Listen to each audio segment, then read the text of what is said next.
Hello, this is Santos Gaming here with a new stream. And this stream I'm gonna be going over the event week for this week that started on like very early Thursday and Grand Theft Auto Online. But yeah, I did not get to this till very early Monday, and the reason is there is already a generic event week in the Los Santos Drug Wars DLC. That is correct. Just a generic event week. No new Freemode event or vehicle.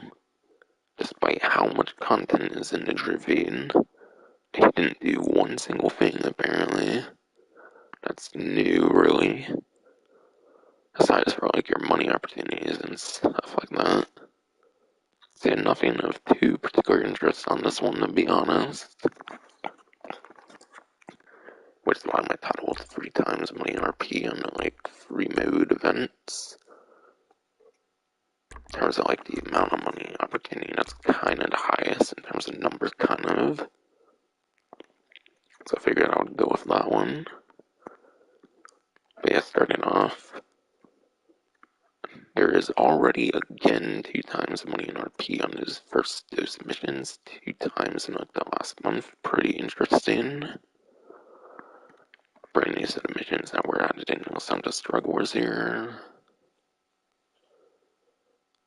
So while you're going for your Brigade 6x6, you can get 2 times money RP in the missions again. Definitely quite nice. I think you're going to get like 40-50,000 at most for like 15-16 minutes on them. So they're nowhere near the greatest thing you could be doing this event. Definitely not, as I will be going into later on. But yeah, if you get the Brigade 6x6, extra incentive to go for it.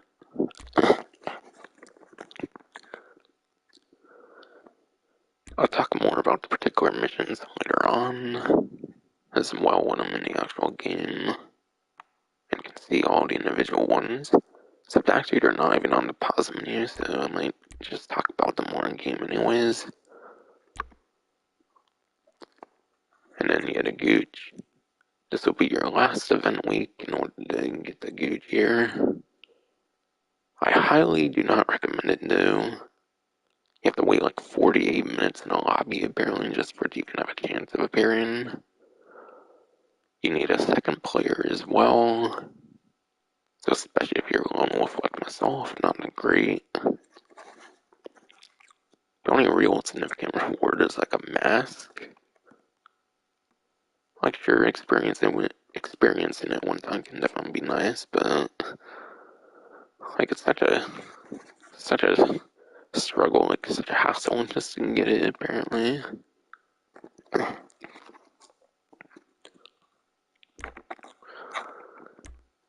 I watched like a rant on YouTube and someone like had to try going for it for like 7 hours or something. It's pretty insane because of how bad luck they had, even with just one other player in the invite only.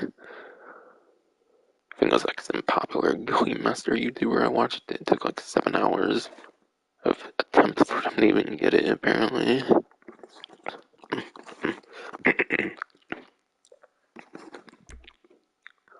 And yeah, Fulgen rewards from last week are still going on. Like a little 2-week event thing they started last week, where you can get certain things of clothing. Nothing really more to mention on that one though, as all that was pretty much talked last week.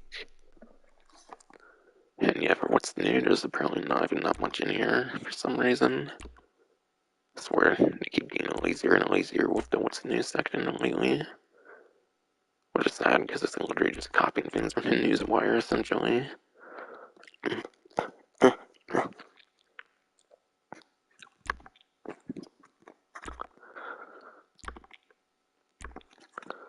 yeah, pretty much talked all I'm going to talk about this one so far. Yeah, I might mention more in game, where it might be easier to talk about some of that stuff. And again, you pretty much have all this clothing stuff here. From what I've heard though, if you are on the 8th gen systems, apparently the LS smoking jacket actually does not exist. That's what I've heard at least. Not sure if that's an issue or if like it's not something that Rockstar needs to fix or may have already fixed or something. But from what I've heard, if you're on the 8th gen, apparently the LS looking jacket might not actually be a thing. So you might want to keep that in mind for the 8th gen people. So at least that's what I recall hearing. And yeah, this will be the stuff that will be going away at the end of this event here. That's like January 11th, January 12th, whatever. That will be that Gucci mask and whatnot I mentioned earlier. Also going to be your last chance to get the snowman destroyed for the snowman outfit, which I already covered on the channel and getting those collectibles and stuff. Along with that, the snow should be going as well. And yeah, that Weasel Plaza event should be going away too. Along with Pistol and then the Season Green finish on Pistol Mark II.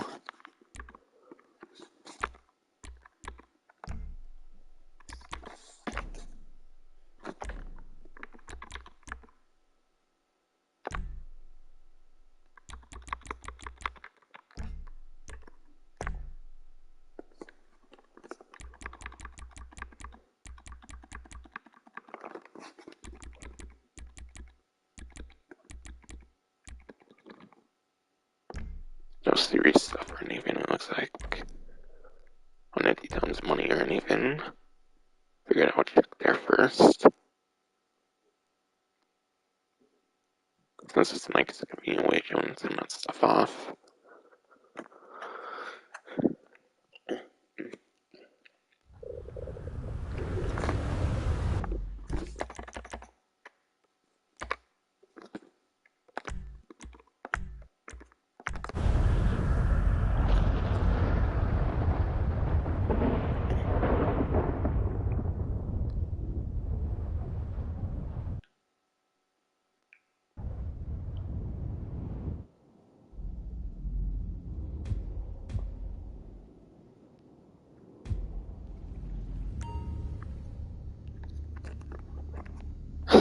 Okay.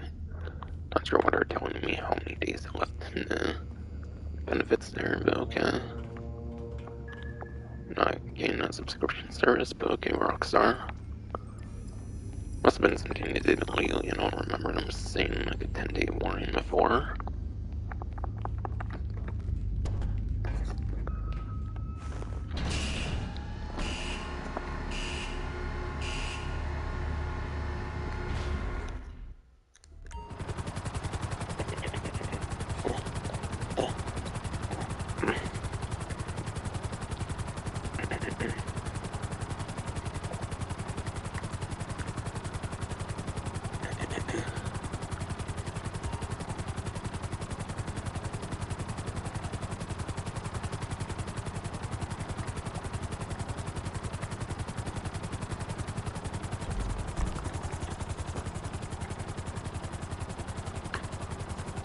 But yeah. Then going into like time trials and like pre-race and stuff.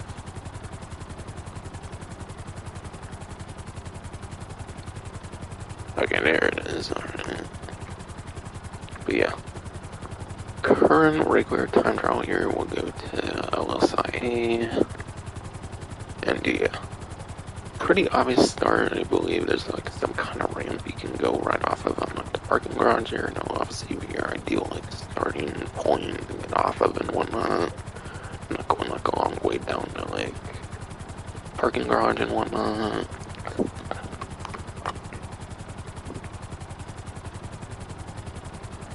Well, description doesn't say too much where it goes per se. Probably like somewhere around here or something, I feel, at most.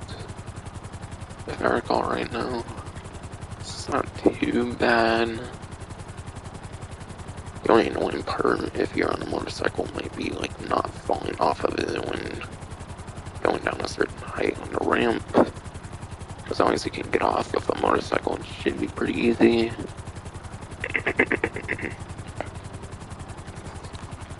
And yeah. pretty much for any time trial, my main recommendation would definitely go to a motorcycle. So on the knife gen, that would obviously be your HSW Hawktail Drag.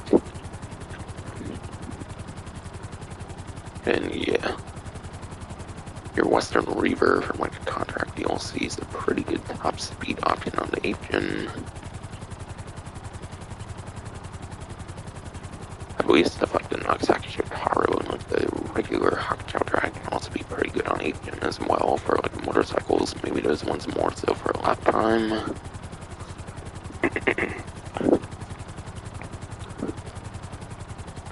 And yeah, there's a pretty new, interesting motorcycle option as well with the brand new Power Surge that released, which is now the #1 like acceleration top speed, not top speed, but the #1 accelerating motorcycle, being an electric motorcycle. I think it's the only electric motorcycle in the game. And that can definitely be pretty interesting for time trials, perhaps.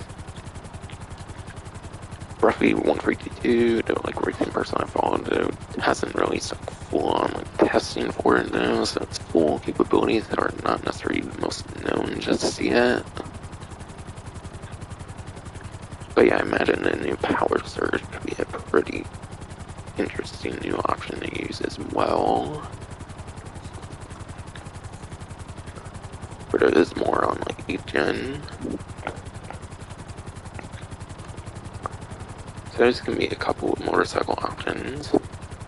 If you want to go really cheap, by the way, you can also go like the Pegasi Body 801, which is only like a $15,000 motorcycle, and with like the engine upgrades and stuff, it's probably like under like 500,000 and whatnot. So you could even use something pretty cheap, like the Body 801 and like the Akuma, I believe is another like kind of good cheap option if you want to go like on a cheaper end for like a motorcycle. Since yeah, this time trial came out around like the Heist DLC, so it's a pretty old time trial.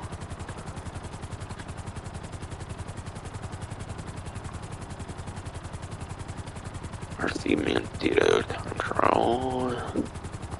There it is. Oh wait, no, that's HSW, okay. There it is here. It's just under some icons. That will go to Vespucci Beach. And yeah, my opinion, Vespucci Beach. Actually, I think there's one that goes to the canals here. I don't think it's this one. That's probably a different one.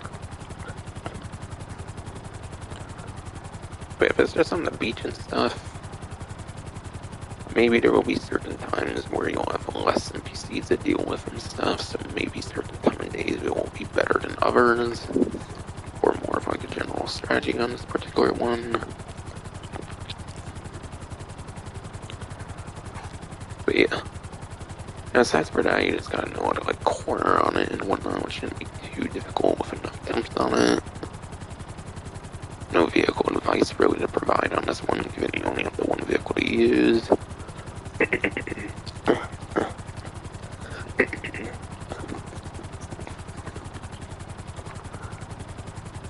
HSW time trial for the week here is El Perro Beach. And yeah, like the previous couple time trials, you are going to have to do this one in the snow pretty much as far as I know. There might not be much of a way around that. So probably going to be probably going to be the most difficult run on it so far, given the snow and everything.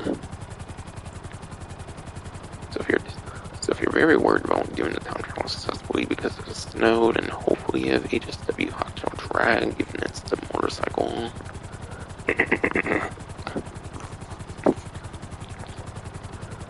Given it is your HSW motorcycle and it takes nowhere near the amount of space on the road as the other ones, so obviously the snow wouldn't be too much of a hindrance per se on that one.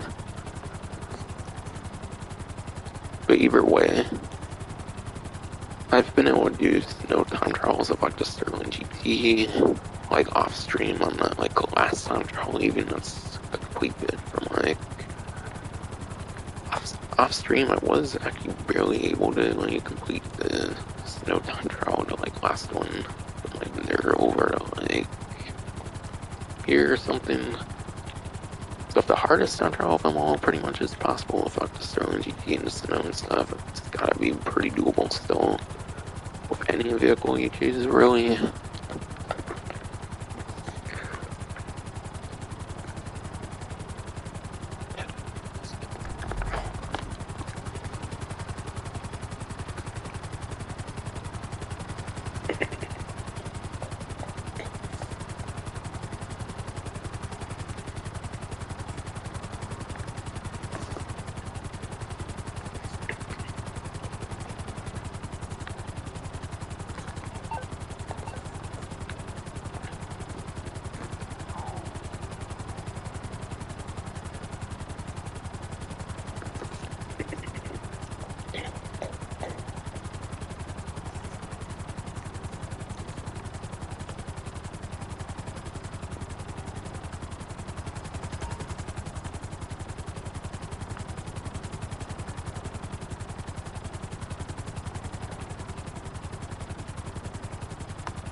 But yeah. Again, number one recommendation definitely be the HSW motorcycle. Your top couple top speed criminal enterprise like DLC like HSW vehicles, those will basically be your top couple top speed options. And then you have like HSW second 2 for acceleration, again similar to that power surge I was mentioning earlier with regular time trial.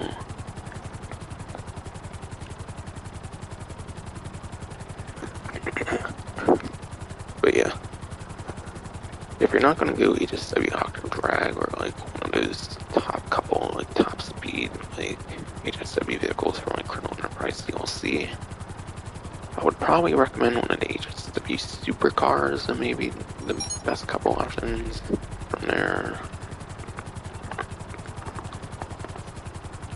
So that gives the idea of probably like 5 to 6 good options compared to the rest.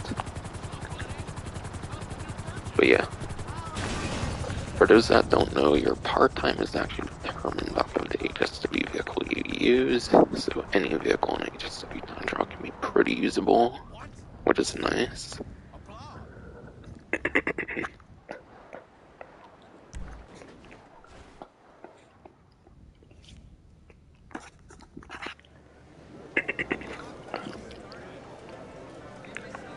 And yep, podium vehicle this time. Pretty obvious one that doesn't need much explaining. It will be the heavy insurgent here. I'll talk a bit more about it later.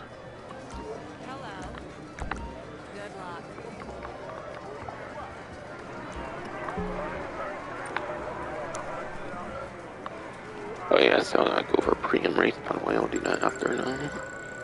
Forgot to do that earlier, but I'll get to it.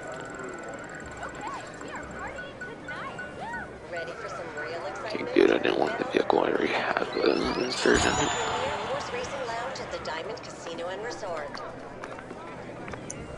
Definitely much preferred 50,000 there, because I already have the vehicle here.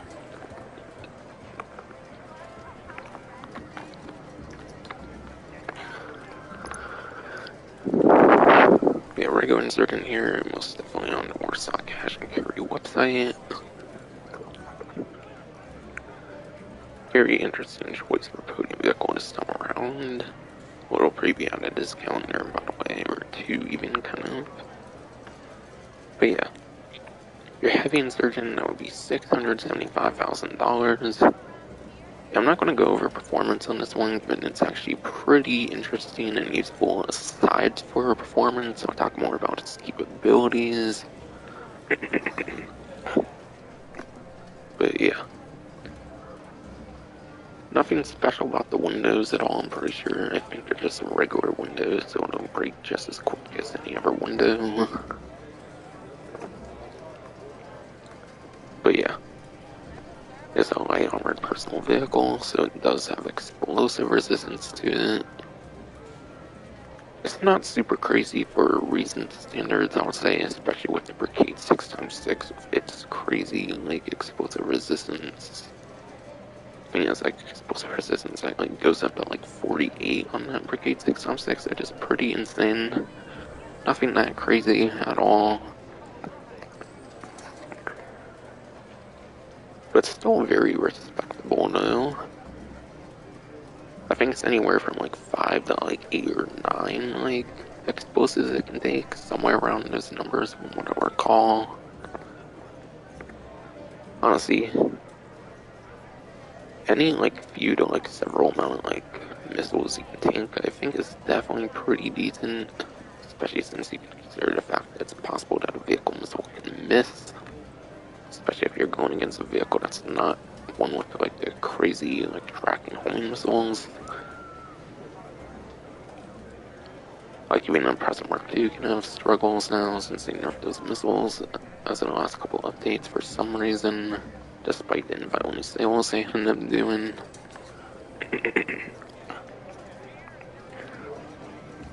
So yeah, it's not in the double digits, but still mid to high single digits is still respectable at the end of the day.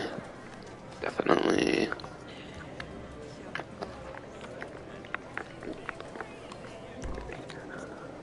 So definitely cannot go wrong with that podium vehicle. Definitely a very good one. But the value is not that great. You can easily get that in like 1 hour in like a Calbrico heist or something. I know they nerfed the Calbrico heist again with like bodies being able to be found now or something, but yeah. It can still be pretty doable though in some cases though.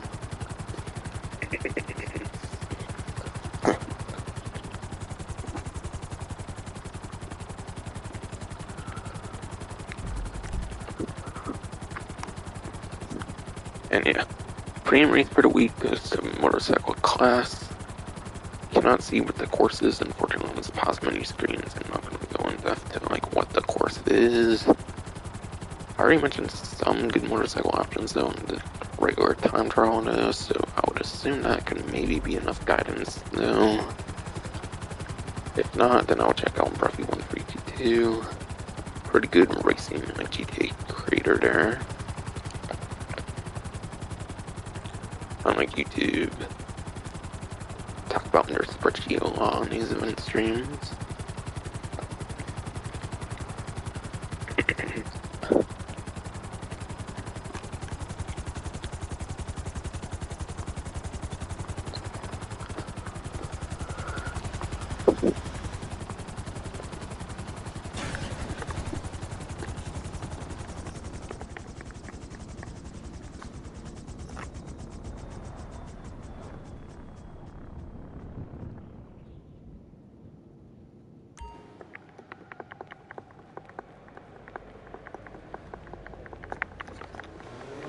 Yeah, now talk about the test ride, surprise ride, and HSW test ride.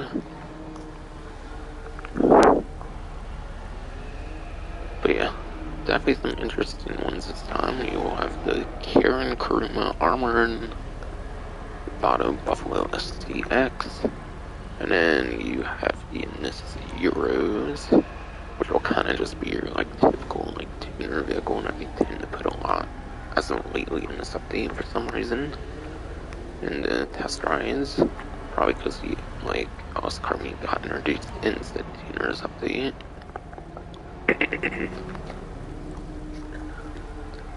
And between these three,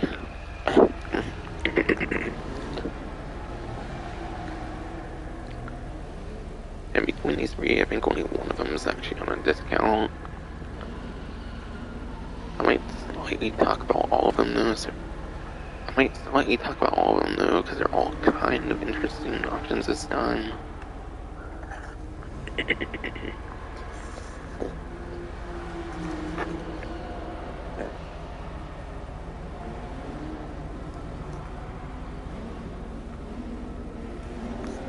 Alright, yeah. This Euros. S-Heroes, the Armored Crewmen, those are not on discount. Again, it would just be that Bravado Buffalo STX. Unless I didn't mention what vehicle, and I just said there's only one on a discount. So your one in the middle will be your one on a discount this time around. That kind of, in a sense, already automatically means that will be your best option in a sense, because the rest you have to pay full price for.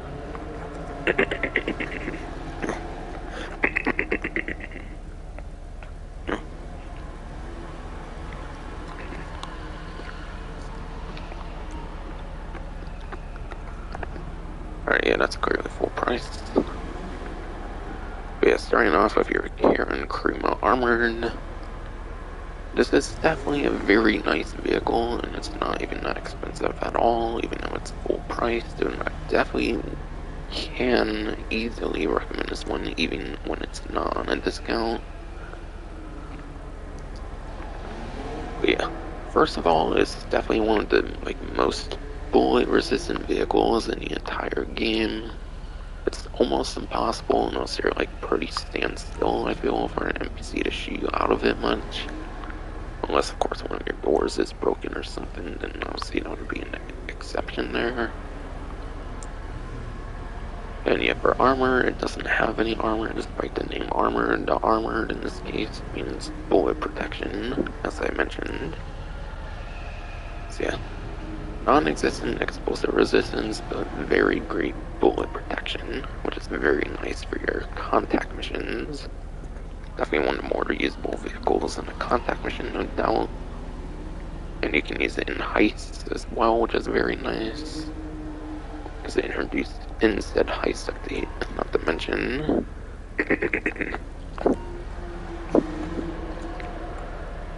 So definitely one of your better heist vehicle choices, your best heist vehicle options is definitely one of those. Especially since the 4-door can no longer be used in your heist setups anymore, unfortunately, as of the Santos Dark Wars DLC. Definitely makes it increased in value now for heist setups, even now, especially, yeah, since you cannot use that 4-door anymore. As of the latest update. So I would say its usefulness definitely increased a little bit, at least, in this update. Onto the one that is on discount will be your Bravado Buffalo STX here. If I didn't mention the percentage yet, that'll be at 25%.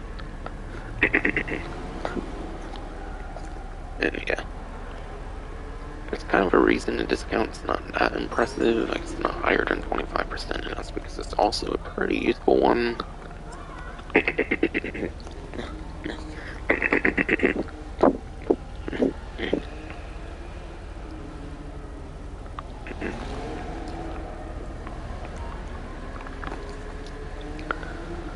But yeah, may not look super impressive when you look at it in the test track here.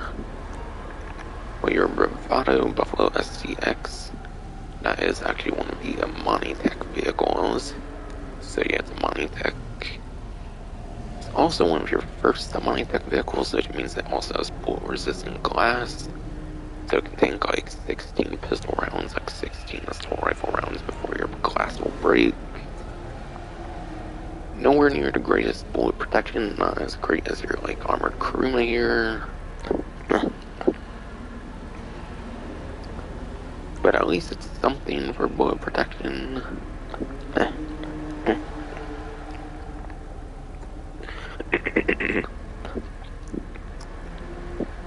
And yeah, without armor plating, even I think you can take a couple homing launchers as well.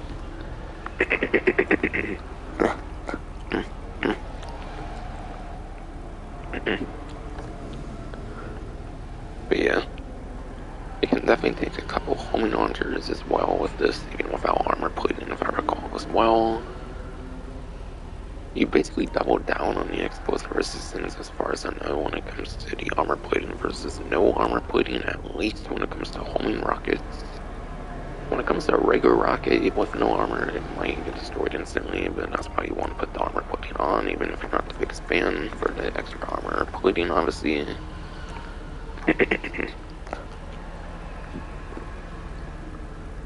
Also has access to slick mines. Slick mines nowhere near the greatest mine type, but it's something that is similar to your like bullet resistant glass. That's not going to be the most helpful thing in the world at all. But at least it can spin vehicles out the way, which could be nice for like headhunter and stuff like that for your different VIP works, kind of.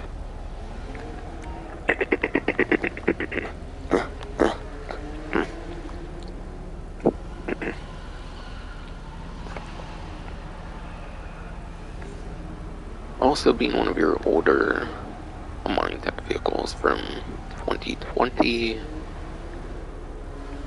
But also being one of your like 2020 mining tech vehicles. It also has machine guns that you can put on the front of it, which is nice. So it does have mounted weaponry, being one of your earlier mining tech vehicles. And then yeah, you have your signature mining tech like upgrades you can do as well.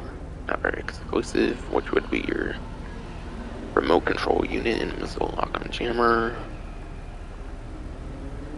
And as far as I know, the Buffalo STX, at least when it came to the initial batch of vehicles, is definitely one of your quicker mining tech vehicles.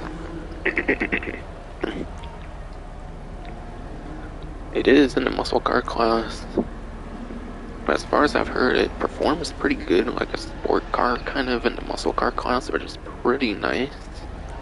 So it does have pretty good performance if you wanted to make it a remote control unit vehicle. So not your most necessary choice for the missile lock-on jammer, but I'll say that's a very good one as well. It's not electric though, like your Omnis EGT, and there actually will be another electric mining tech vehicle for the drip feed in this update as well. So there definitely will be a couple good ones for the remote control unit, definitely, compared to other ones. So I would say my recommendation would probably go to the missile lock-on jammer on this one, definitely.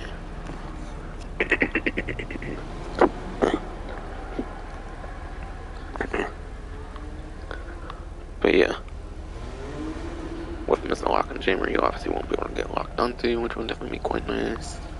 So it makes it very good for Freemode survivability. But yeah, that's just all your typical mining tech features. I didn't go into like the best thing it does yet, even that other mining tech vehicles cannot do. But yeah, being one of two muscle cars that have a mining tech, it actually allows it to do the muscle car wheelies.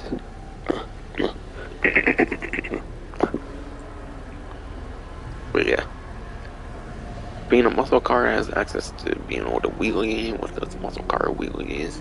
So that means it can go over like small bumps and stuff like that. And the other muscle car that's a mining tech is the Greenwood from the Criminal Enterprise DLC, but because it's from Criminal Enterprise DLC, it lacks your bullet resistant glass and then your front mounted machine guns. So between the two mining tech muscle cars, this is definitely your best option for the muscle car mining tech vehicles. So it's your best mining tech vehicle for getting over like small bumps and stuff, or nice shortcuts you can do with the muscle car wheelies. So this is definitely one of your best possible options, I would say, for a mining tech. So a very good option here for the 25% off this one here.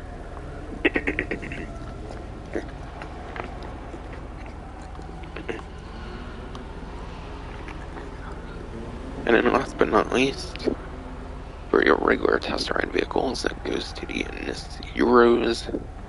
And as I was kind of mentioning earlier, it's one of your like 17 to like 19 like tuner subclass vehicles in the game. And as far as I know, this is not going to be one of your better options, believe it or not, for your tuner subclass. I think its main specialty is top speed, so already your lap time is not going to be the greatest on this one compared to some of your other options, like this Sultan RS Classic. I think is your number one lap time option that also has average top speed as well, if I recall, so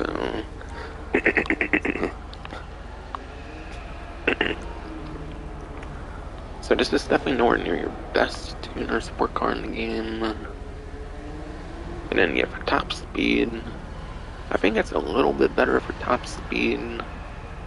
But yeah, number one top speed option I believe goes to your Jester RR, if I recall, for your like tuner sport vehicles in the game.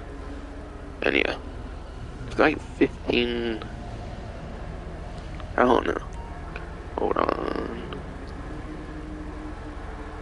I think it's like 2 sedans, 2 muscle cars, and like 3 coupes now, I think.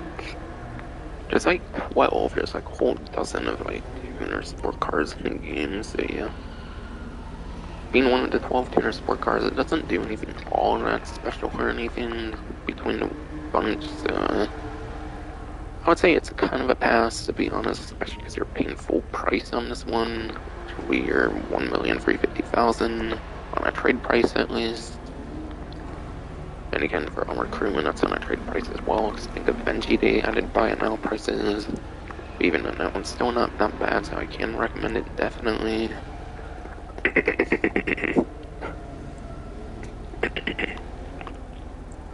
So nowhere near your best on top speeds, not the greatest in those regards. Something cool about the Innis Euros is it actually previously featured in Grand Theft Auto San Andreas. So it does previously feature in the 3D Universe titles, which is quite cool. So this is nostalgic, it's a retro nostalgic vehicle at least, which is something you can't say for most of the tuners.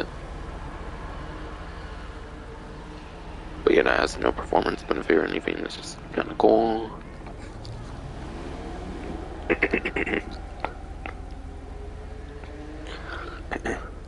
And yeah. In terms of your tuner particular content now, I'll talk about Street Pursuit Race. So I already talked about performance. So actually, it's not a very good vehicle for your Street Pursuit races, I would definitely say. There's definitely better options from any sort of performance you need. And then for your robbery contracts, I forget if this vehicle is louvers or not. If this vehicle does have like louvers that you can put on your like back window, then yeah, it would be pretty good for your robbery contracts. So it could be an alright option for robbery contracts if it has louvers on the back. Otherwise, it's probably not a very good option for your robbery contracts. So yeah, I would say it's mostly bad in terms of a performance standpoint. You only really want it for the nostalgia previously featuring in San Andreas.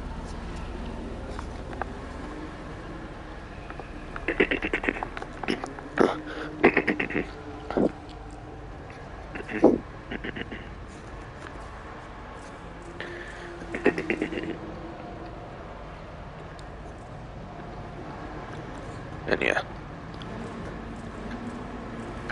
your prize ride vehicle this time around will be the P-Fister Growler.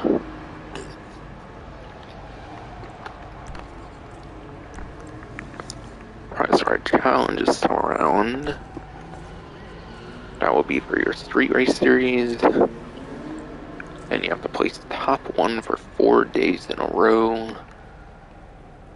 But yeah, technically I'm doing this stream on very early Monday. Might not be uploading it until very late Monday though, but yeah.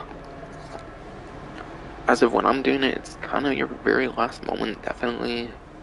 You might be able to squeeze in a street race at the very early part of Thursday, right before the event week changes. So it's Monday would definitely be your last day here, definitely.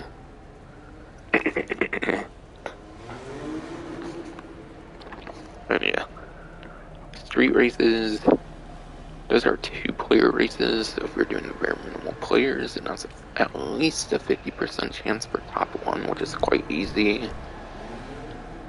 And yeah, street races, you can do it back and forth with a friend, you can exchange ones with a friend for the bare minimal time it would take to be able to like complete that.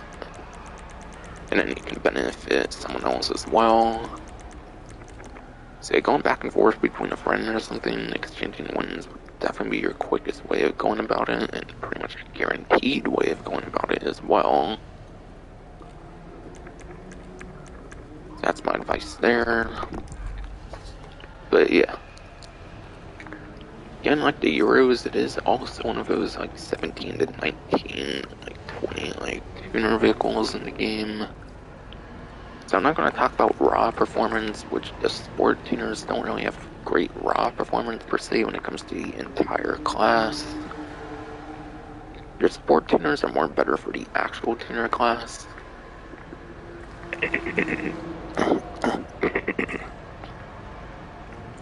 But yeah.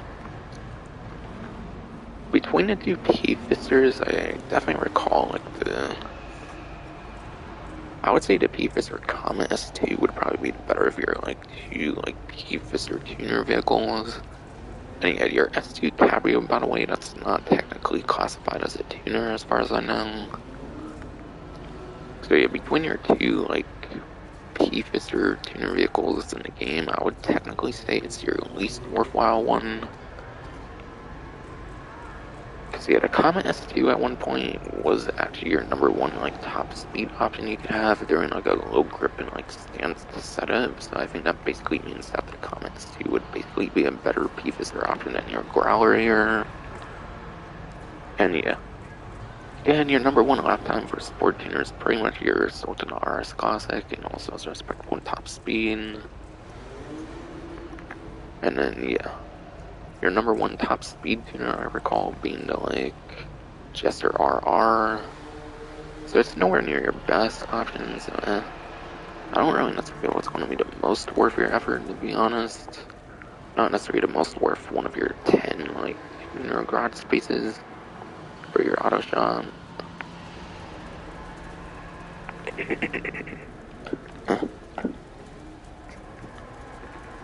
And yeah. Finally, your HSW like test ride this time around. We'll go to the Impante Arbiter GT. And that will be one of your two muscle car tuner vehicles in the game. And it's your, or if I said tuner, then I meant like HSW. It is your least effective muscle car HSW vehicle. Your better one would go to the Vigero ZX. So if you want just one muscle car HSW vehicle, I would probably pass on that. But given there's barely any HSW vehicles on the 9th gen so far, I feel pretty much all of them are pretty worth it. In some capacity.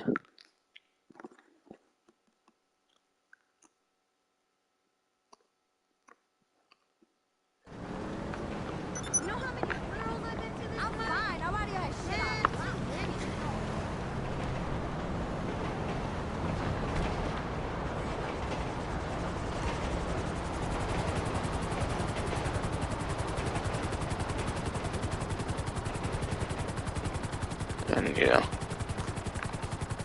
I'll start heading over to the luxury autos. Go over a couple of stuff over there.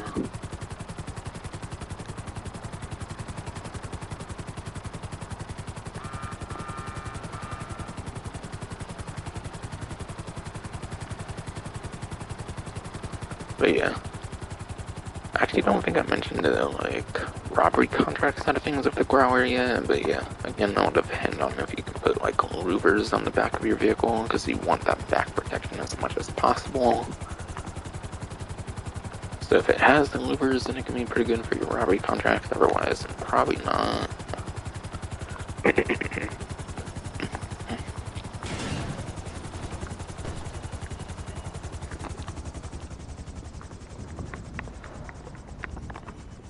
But your luxury auto vehicles definitely both look pretty interesting this time around. That will go to your ENS Deity, and then also your ENS Jubilee, which are both Amani Tech vehicles from the contract DLC, just like your Buffalo STX was.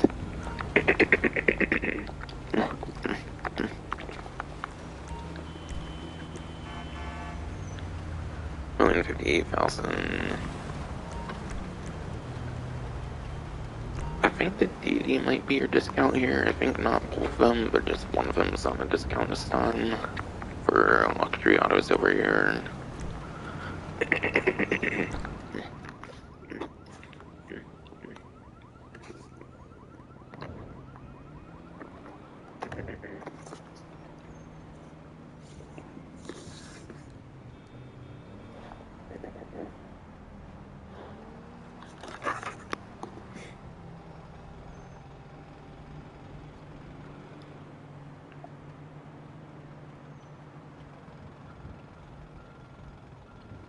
Alright, yeah.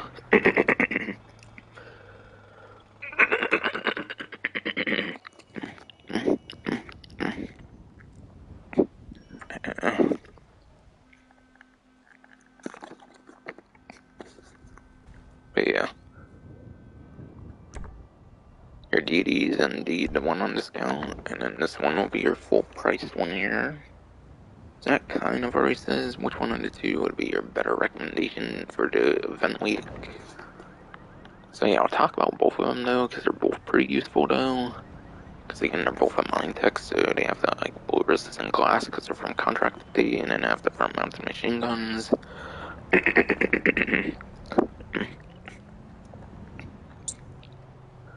For your two exclusive features for the earlier mine tech vehicles, those bullet resistant glass, those machine guns again.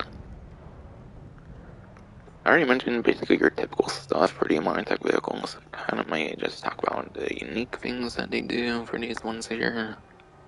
But yeah, the uniqueness you kind of get out of the ENS deity here actually has to do with the weight of the deity.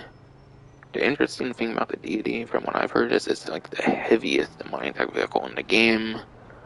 So if you're getting hit by like a jet cannon or something from like the laser, for example, it's not going to balance all that heavily, from what I've heard. So having the heaviest weight of all the mine tech vehicle definitely gives it those advantages.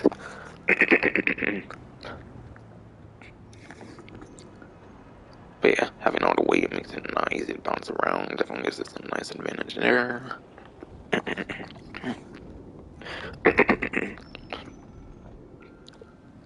And yeah, sorry, my throat's shit, so if I repeat myself a lot, that's why. Making sure it gets heard pretty clearly.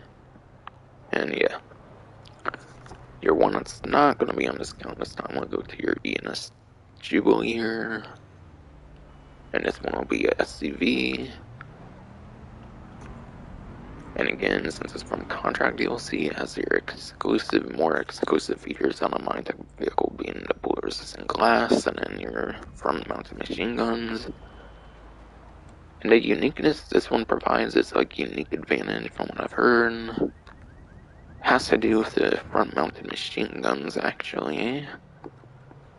And because it's an SCV, it's actually a higher up vehicle, which means that you have some pretty good placement actually on your machine guns compared to other vehicles.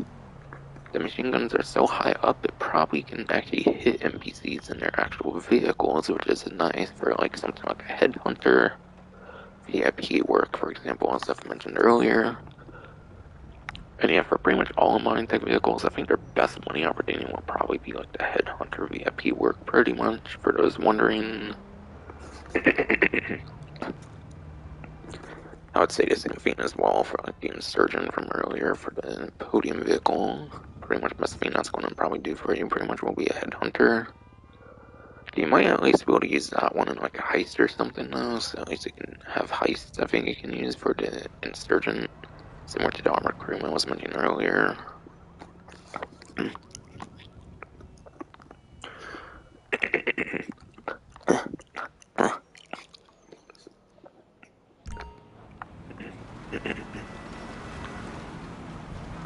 So yeah, main advantage is those high machine guns that can hit like NPCs in their vehicles on the Jubilee there. But yeah, deity's the one on discount. The main advantage again on that one, the like heavy weight it has makes it hard to get bounced around by explosives and stuff.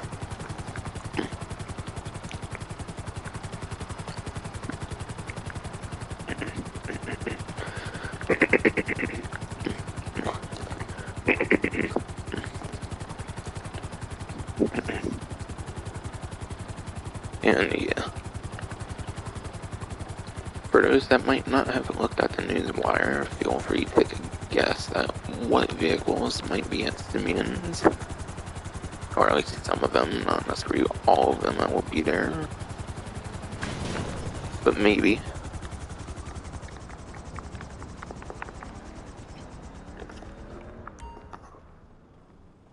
If you guessed right, there's even more Amani Tech vehicles at Simeon's, which is kind of cool.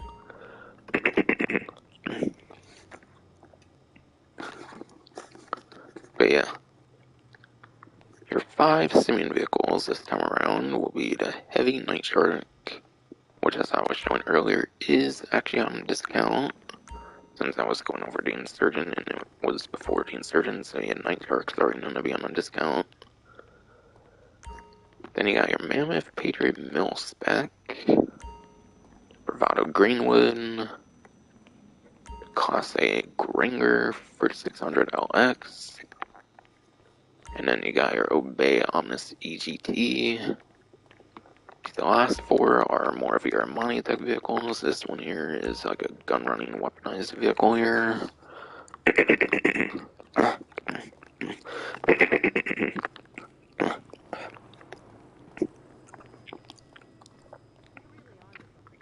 So yeah, since they all have some pretty interesting things about them, I'm not going to talk performance, I'm just going to talk about their capabilities. So starting off with the Heavy Night Shark, at least the version over here will be a $933,750 price here. So it seems right now you can get the Night Shark for under $1 million, which is quite cool.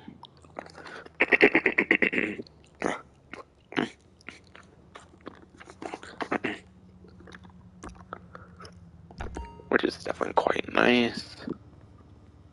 But yeah, in terms of weapon capabilities, the weapon it pretty much has is front mounted machine guns. As far as I've heard, though, the Night Shark actually has some of the worst machine guns in the game now, so it does apparently have some of the worst machine guns of the game, that's what I've heard at least. And I hear they're so bad they might take like a couple minutes to blow up like civilian vehicles even, which is not that great.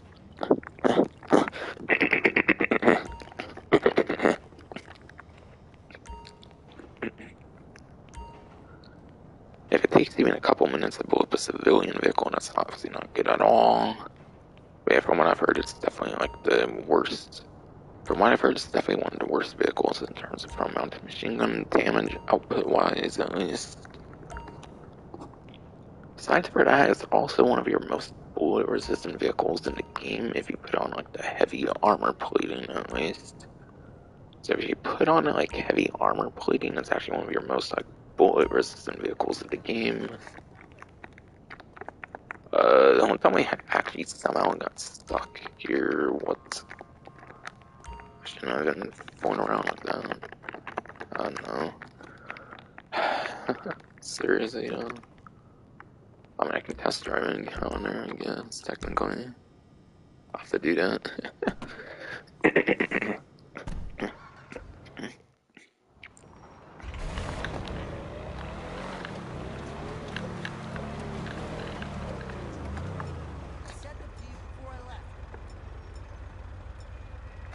Even if the test machine guns down here are cool.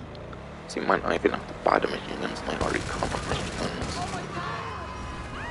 But again, from what I've heard, it's apparently some of the worst machine guns in terms of damage output, so you don't really want it too much.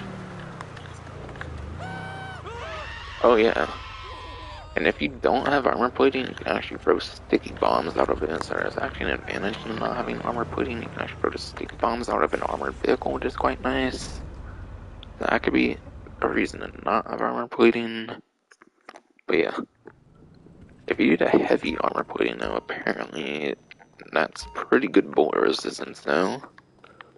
Though I think you might have no weapons that you can use on the inside if you do the heavy armor plating, which would mean you have to rely on those machine guns, which apparently are not that good. And yeah, you can also actually tow the anti-aircraft trailer with this, so you can actually tow vehicles with the Night Shark. At least the anti-aircraft trailer I know you can tow from what I've heard.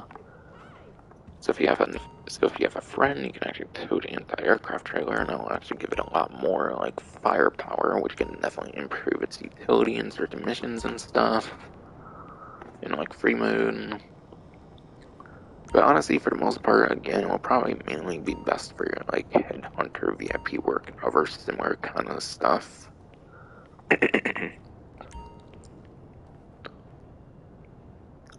Trying to think of anything else. I forget if this vehicle has proximity mines or not. If it does have proximity mines, then that's pretty good. And yeah, if this vehicle has proximity mines, it's like regular explosive ones. It's not any of the like crazy ones the Amani Tech vehicles and stuff can have.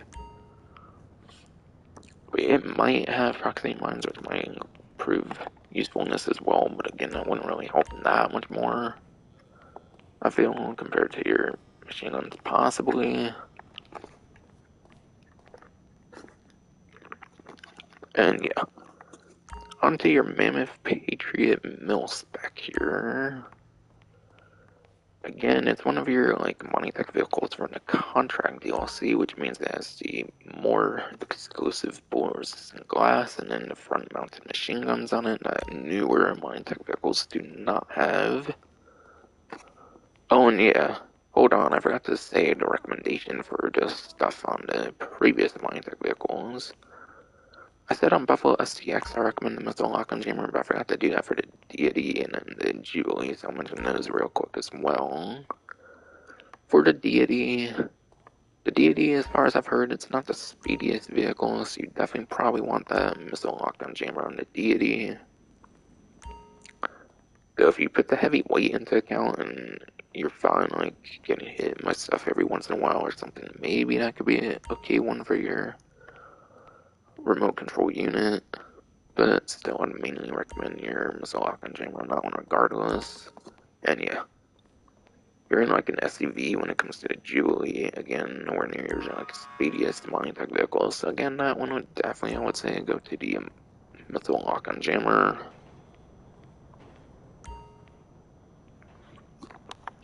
So yeah, anyways, back to Mammoth Patriot Stretch has those more exclusive things, the bullet-resistant glass, the front-mounted machine guns. So some of your better mining tech vehicles because of that. And the unique feature of this mining tech vehicle is there's actually modifications that you can do on the back that actually prevent you from getting shot on the back of the vehicle. So you can actually do certain modifications where you don't have to even worry about being shot in the back anymore, which is quite helpful. So that's probably the most like protected mining tech vehicle in a sense, I would say, just because it can prevent getting shot from the back with certain modifications. And even makes it look like the Grand Theft Auto like free like Patriot as well, which is pretty cool. Like the version that has like the thing on the back as well. And even then, it already looks like the one from like Grand Theft Auto 3 and whatnot, which is pretty cool from the 3D universe. So yeah, that's the main advantage of this one. Very helpful for survivability. And yeah, it's one of your slower mining tech vehicles. Again, it's actually one, might even be your slowest mining tech vehicle, but again, you have the back protection you can do to make it nice and balanced, kind of. So yeah, I would probably definitely recommend the missile lock and jammer on this one too.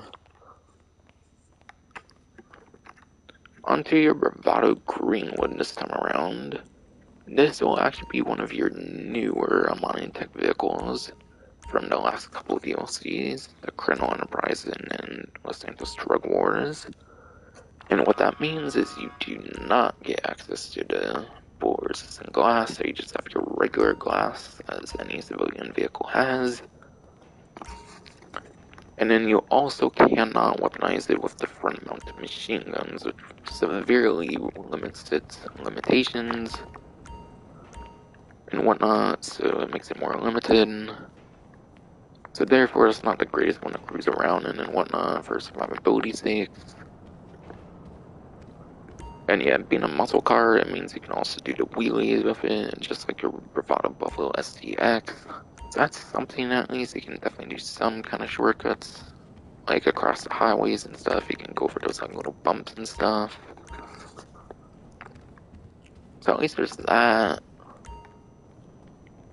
But yeah, You pretty much want to use the Bravado Buffalo STX pretty much over this in pretty much any situation, as far as I know. The most interesting thing about the green window is it actually previously featured in Grand Theft Auto San Andreas. San Andreas, one of those games again from the 3D universe, so it's a pretty cool nostalgic retro throwback vehicle to that game. Besides for that, it's not really that great compared to the Buffalo STX again. And next one here will be your Bravado Granger 3600LX. And this is definitely a pretty interesting one. Definitely has quite the fun advantage and whatnot. I think it might honestly be one of my favorites, to be honest. And yeah, it's one of those from Contract DLC, which means it has the bullet resistant glass, and it means it also does have front mounted machine guns. Just like your Jubilee, it is a pretty high up vehicle, so it's probably got some pretty good placement, I would imagine, on its machine guns, which is quite nice. That's nowhere near the best thing on this vehicle, I believe, though. I believe the seating capacity on this one is 8, if I recall. Yeah, it has an 8-seat capacity. That's pretty insane. Oh, and yeah, I might have forgotten about the Greenwood for missile lock and jammer or remote control unit, but again, not really your greatest one, so I'd most definitely put a missile lock and jammer on this one, definitely.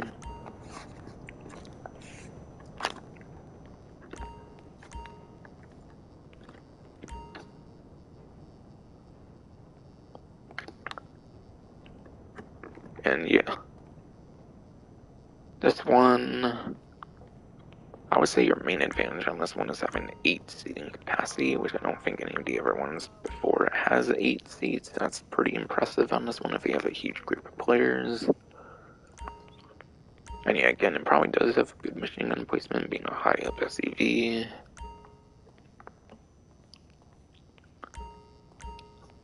And yeah, missile lock on jammer or remote control unit. I definitely think the missile lock and jammer on this one for sure. Especially with the 8-seat capacity. That's 8 people that's not going to be locked onto by a homing missile, and that's pretty insane if you think about it in that way.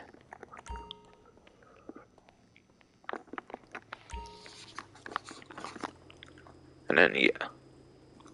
Last but not least, will be your Obey Omnis EGT. And again, just like your Greenwood there, it will be one of your newer modern tech vehicles, which means you're not going to survive as good as it in it, essentially.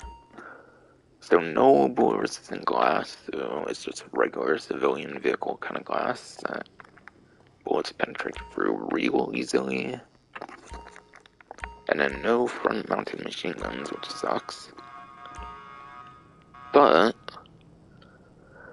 this one does have some pretty nice advantage, though it will also have some contest, as I was mentioning earlier. In the drip feed, there's actually another Amani Tech like electric vehicle that will be coming out. So this one is like an electric Amani Tech vehicle, which is pretty nice. Which means it makes little to no noise, which is pretty good. Which would basically mean it's your good option in terms of the remote control unit. So I would definitely say this is actually a good one for your remote control unit, whereas pretty much all the other ones I recommended, the missile lock-on jammer. So yeah, being electric definitely gives it some pretty nice utility there when it comes to, especially being a remote control unit vehicle. So this is definitely a huge recommendation for that, the remote control unit.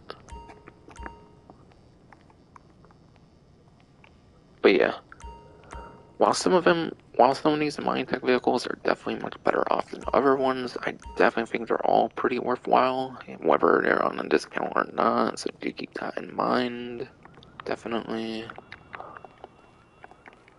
I want to see which ones are on discount though before I leave here. I didn't necessarily do that just yet.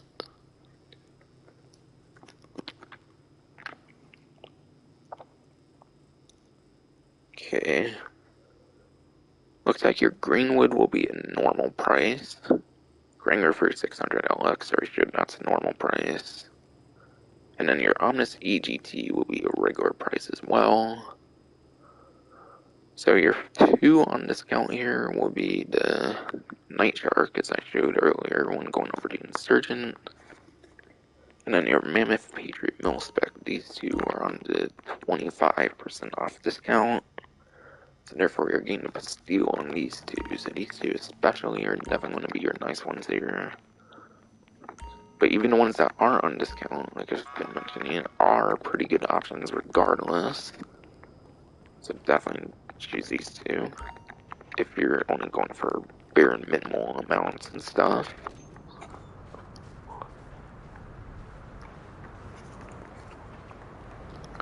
And yeah, that's pretty much all the showrooms and stuff. I think from here, you pretty much gotta talk about like money opportunities and discounts since there's no major content addition this time.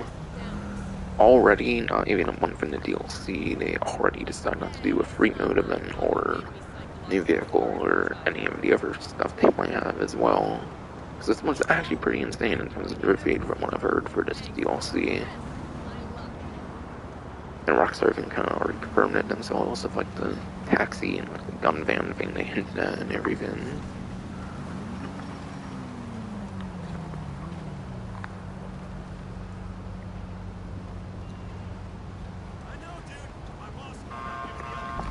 But yeah, first those missions, I don't think those are in the Rockstar created just yet.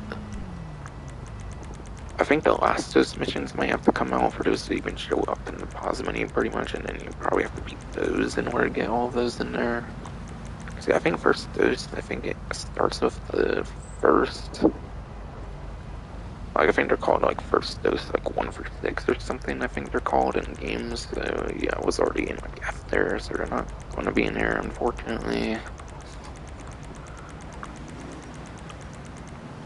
So I guess there's not much more I need to mention on this compared to like what I already mentioned, to be fair, earlier in the what's new section.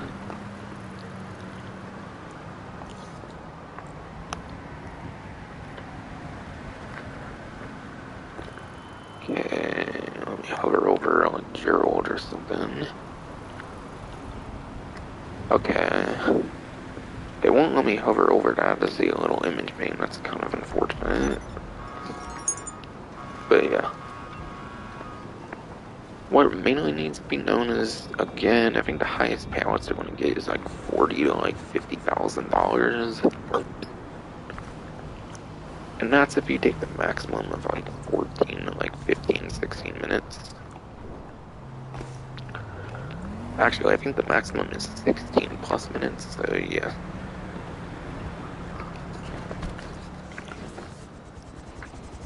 And you really don't want to be taking that much time on it, I would say, like, deliberately or anything. So honestly, so I would say definitely go for completing your missions as quick as possible. There's not really too much reason to want to, like, do a mission as slow as possible just for that maximum payout. And I'm trying to see if I can get that, like, Weasel Plaza thing, which I haven't been able to get on any of my live streams, unfortunately, yet. Even still, I've been trying quite the times to get the spawn, but nothing. I do have the new pistol though, because I did actually, like, get it off stream and stuff, so I did actually get it off stream, so I have the new pistol, but I kind of already showed it off and everything, so I'm not doing that in the stream, by the way.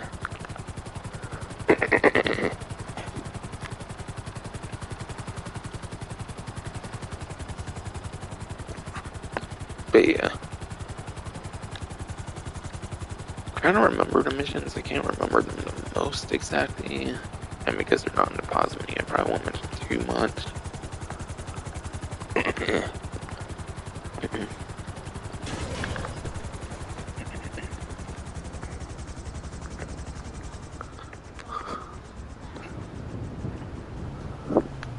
But honestly,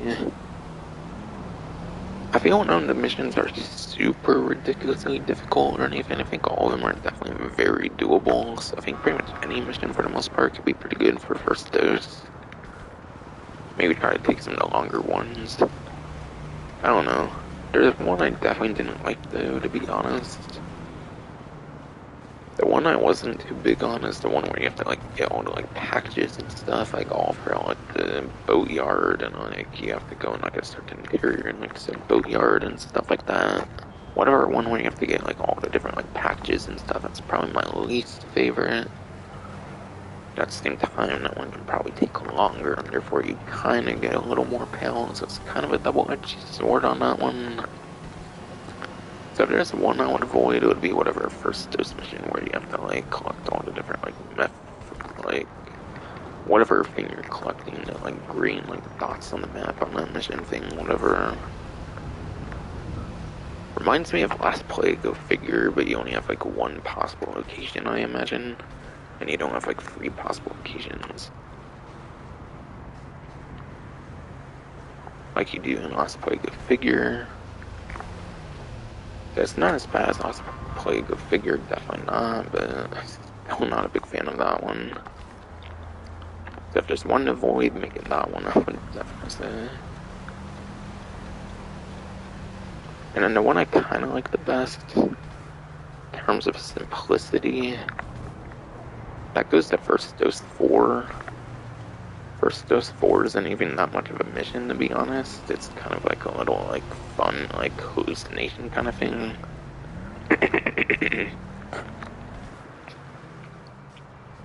Yeah. First Dose 4 is kind of like just a hallucination kind of thing. It's not even that much of a mission, even if I recall. So it's a pretty simple, easy mission if you just want some quick cash with little to no effort, which is kind of nice. And then any of the other 4 missions I feel are still pretty nice. Just one mission I recommend staying away from if you're not wanting to do all the different missions. If you don't really need to and whatnot.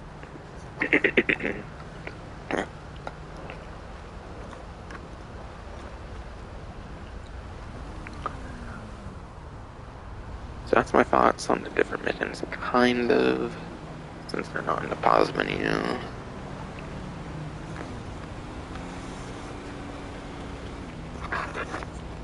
But yeah, they're not as good as short trips. Definitely not as good pale as short trips, which is kind of annoying. But at the same time, you get access to all of your weapons and then all of your vehicles. There's definitely advantages over the short trips as well.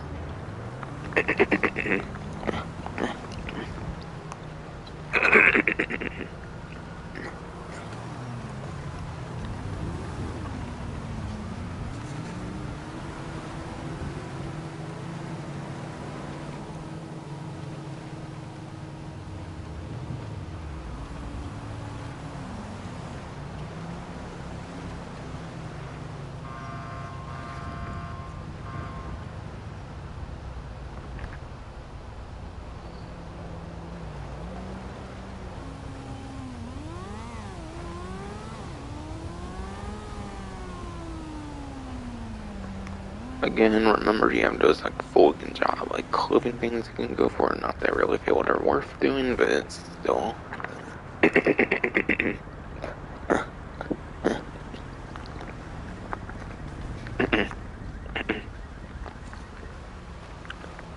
Something I have heard, by the way, with like the Fulgen jobs, actually. But yeah. Something you can actually do with the Fulgen jobs, from what I've heard, actually, is you can actually call it back, so you can go on like the test track, and then it'll actually negate the cooldown somehow. So if you want to skip like the long, like 47, 48 minute cooldown, whatever, for each like max mission.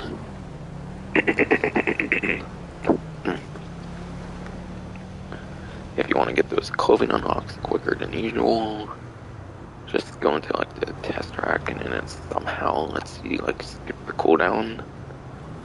Like when you're like exiting the test track or something, if you do it correctly with like correct timing and everything. So yeah, the community figured out how to skip that all, which is pretty cool.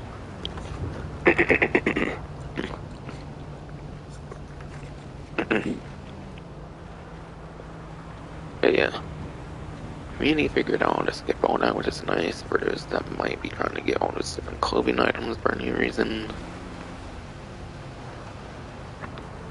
But the cooldown on that is definitely very ridiculous. People need to pretty much have that same cooldown or even maybe less cooldown and you get even more money from those. So it's quite ridiculous cooldown, like 40 minutes on that. But yeah, just use the test rack in a very certain way and you can just cooldowns for you to stupid clothing unlocks as quick as you can if you for some reason really care for that kind of thing.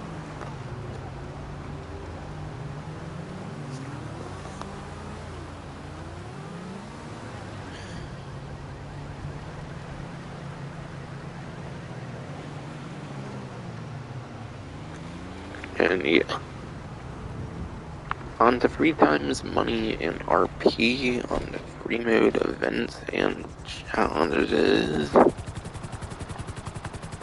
Freemode events.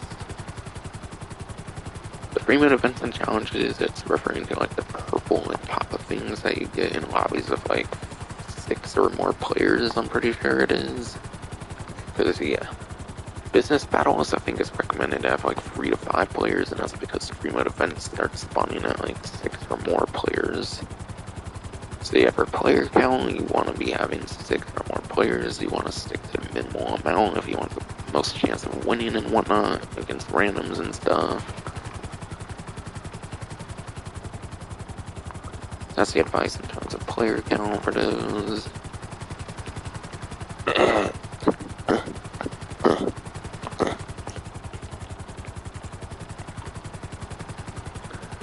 Correct time frame, correct building, everything, still not getting it, of course. That's a random event for you. And they're doing even more of those to like stall the drip feed even longer in these couple latest updates from Colonel Enterprise and Drug Wars and all. Yet they still are just as like shitty activation wise as Thor, if not worse now. I had Allegiant Square as a Christmas tree, that's right. That's cool.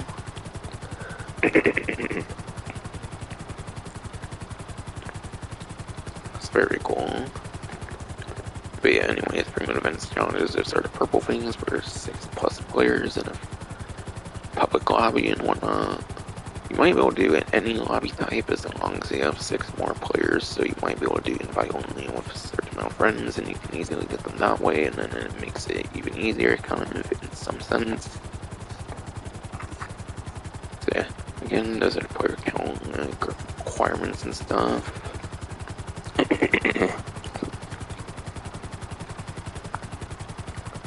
For good Freemode events, my favorite one would probably go to criminal damage. I feel it's definitely the most doable one, being criminal damage there. The strategy for criminal damage is going into the military base. I like to use the Savage, so if you have the Savage, I definitely prefer to use the Savage on that one, because you can easily control it compared to something like the Laser and even the Hydra when it comes to the crazy vehicles with the crazy explosive cannons, with the best explosive cannons of the entire game.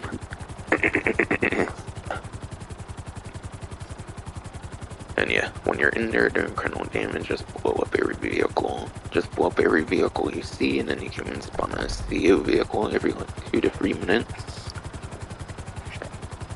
So you can spawn like a CO helicopter as well every 2 to 3 minutes, and now add like another like around like $750,000 like property damage, whatever it's called, in the criminal damage Freemode event.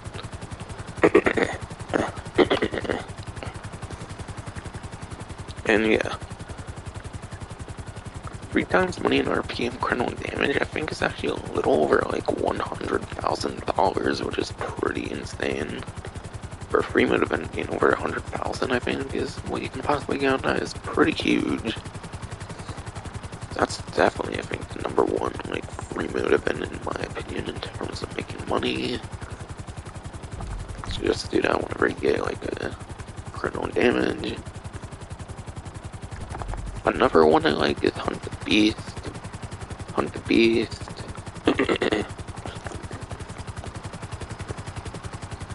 Pretty lenient early on.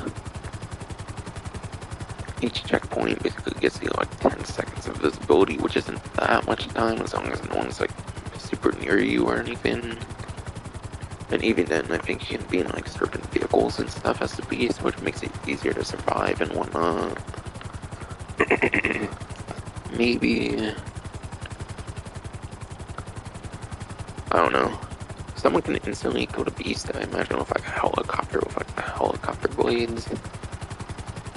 You can instantly kill a juggernaut with helicopter blades, so if you want to easily kill a beast, and I think the helicopter blades and the helicopter is basically the way to do that. And if you were to go like off radar, stuff like that, that would be pretty crazy easy to take down a beast. So there's definitely some ways you can choose to hunt the beast Freemode event, whether you're someone hunting the beast or if you're lucky enough to get the beast. And yeah, the payout on that I think normally is like 25 to 30,000, so you might make at least like 90,000 on a pretty good like hunt the beast run or something.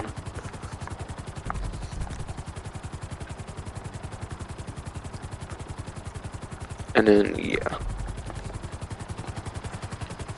probably the third and final huge recommendation I'm gonna make for a Freemode event would probably go to like air checkpoints. I think air checkpoints is definitely one of the better ones because yeah, you can get some pretty okay money just simply flying in the air, collecting checkpoints and stuff. And if everyone in a lobby collects them all, there's some kind of bonus that I've never seen like what it actually does, but there's some kind of bonus if all of them get collected as well. The air checkpoint's definitely one of the more peaceful ones, more relaxing ones in my opinion, definitely. As long as you're not getting bothered by another player, and the payouts can definitely be kind of nice on that one. It all depends on how many people participate and stuff, because more people participating would be less money for you, essentially. But in my opinion, those are kind of three best Freemode events. It's all kind of good, kind of not as good Freemode events. But I'm not going to be here forever mentioning all kinds of Freemode events. And yeah, your Freemode challenges. 3 times on the Freemode challenges. Freemode challenges don't give you as much money as the Freemode events for the most part, as far as I know, so it won't be as good money-wise, and even then the Freemode events aren't really the greatest money-wise, especially when they're all going to be like completely random and stuff like that. Unless you get like constant criminal damages in all kinds of different lobbies and stuff, I definitely don't really see that being the greatest. Because you gotta rely on all kinds of RNG and all that stuff, and then yeah, 3 to 5 players that triggers business battles as well, so you probably gotta worry about business battles interfering with your Freemode events as well. That's not the greatest thing either. Not really much of a way to prevent that as far as I know as well.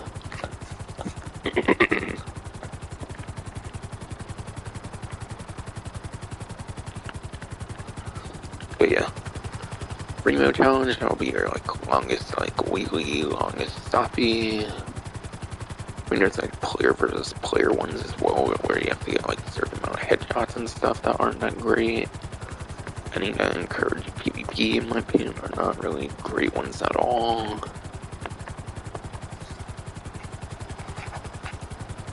One I do like for Freemode challenge is definitely like the longest jump in a land vehicle. You can use the Mark 1 oppressor pretty effectively on the longest jump in a land vehicle, I'm pretty certain. So I think Mark 1 oppressor would be my recommendation to choose that one for some pretty good Freemode challenge money. More good Freemode challenge was the one with inverse flying is honestly not that bad as long as you're really good with like flying upside down and stuff like that. So the inverse flying one's not that bad. In my opinion, definitely not.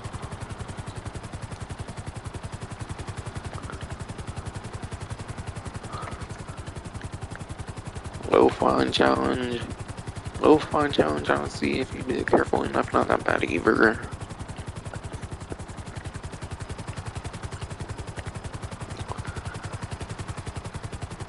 Trying to think of ever good ones though.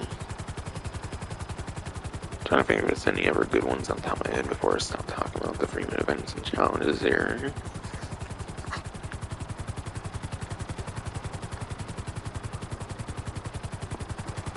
I thought there was like another couple good ones where there's a good vehicle recommendation. There's a challenge where you like reverse for the longest distance, that's not too bad. In the right circumstances as well, if you're using like a motorcycle and it's pretty good at reversing for some reason or something.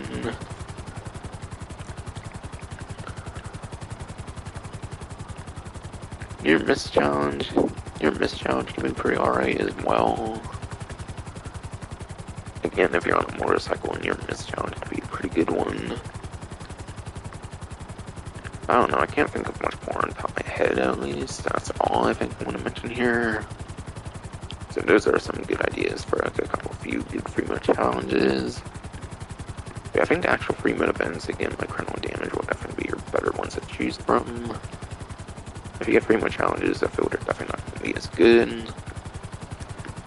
Because the challenges tend to have like easier tasks and that kind of means more participators and stuff, which kind of take away from your amounts and stuff.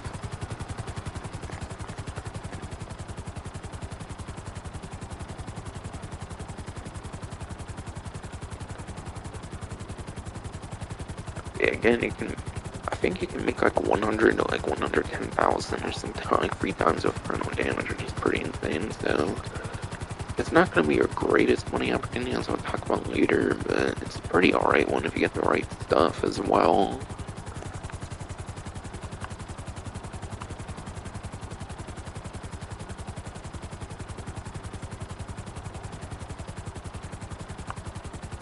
Alright, next will be 2 times money RP for security contracts. The security contracts, those are the missions you do over in your agency over here, from like the laptop from Franklin's agency thing there or whatever. You can also do them randomly for Franklin, but I do not recommend that. Because yeah, it gives you a random one entirely, you don't choose difficulty or anything, like again over on the agency computer. But yeah. Yeah, you need to be a PCO, MC, president, whatever, but yeah. See, you just get like one little option here, you don't get to choose between multiple ones like you do on the laptop.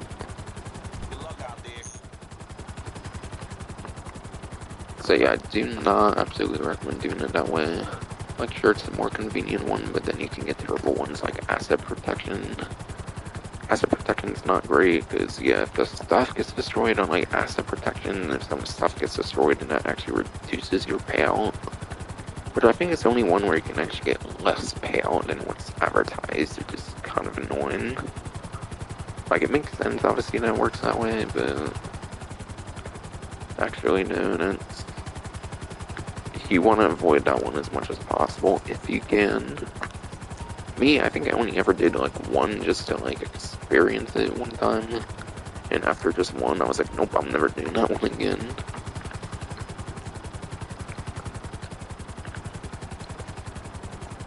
Gang termination, that one was out for a while, I think. I think they, like, disabled it for a while, but I think it came back in, like, the last couple DLCs, Criminal Enterprise and then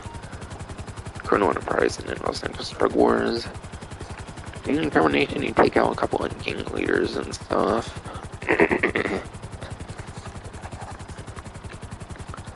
Honestly, I feel gang termination is actually one of your lesser ones anyways. It was good while it was gone, I feel, because then you didn't get into pool missions.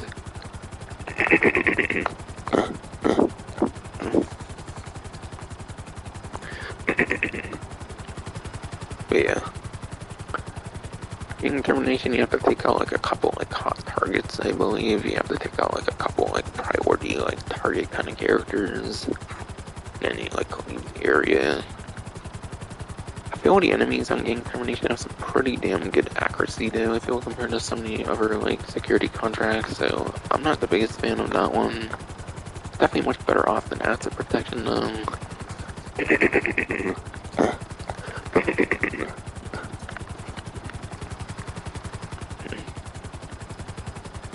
But yeah. Then there's liquidized assets.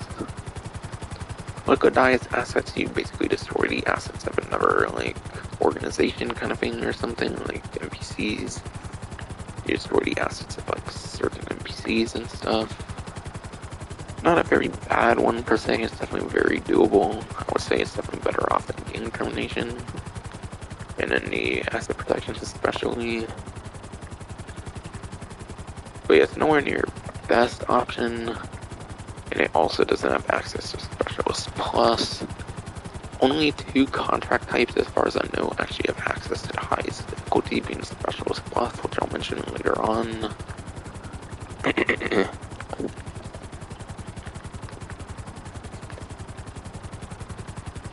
Trying to think if there's like 5 or 6 different types of the security contracts.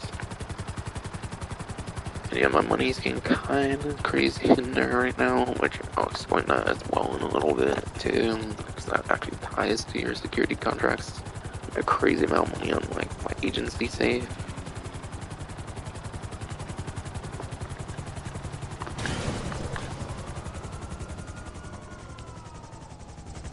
And yeah, also help me remember to like amounts to talk about.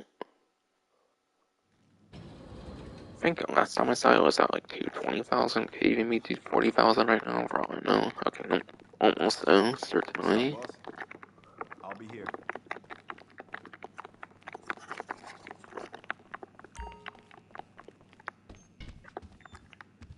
Ah, fine, I guess I'll do that.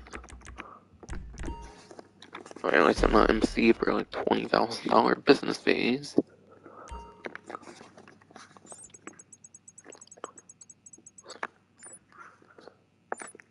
But yeah, I already mentioned King Termination.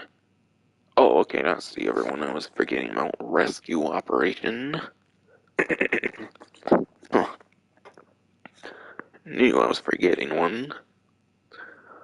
But yeah, Rescue Operation, that's where you rescue a client and extract them to safety. In my opinion, nowhere near the worst one here.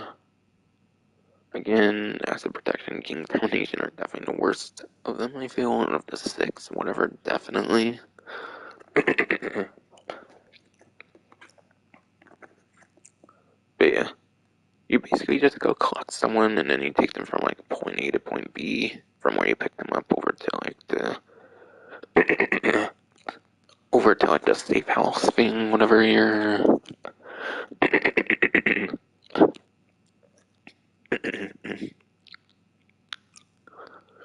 So yeah, this one's definitely not bad at all, so I would definitely take a rescue operation if you don't have much better options. And then yeah, recover valuables, and there's one other one I gotta mention. Okay. Wait, whoa. Damn. You get 80,000 on a game termination on professional difficulty? Okay.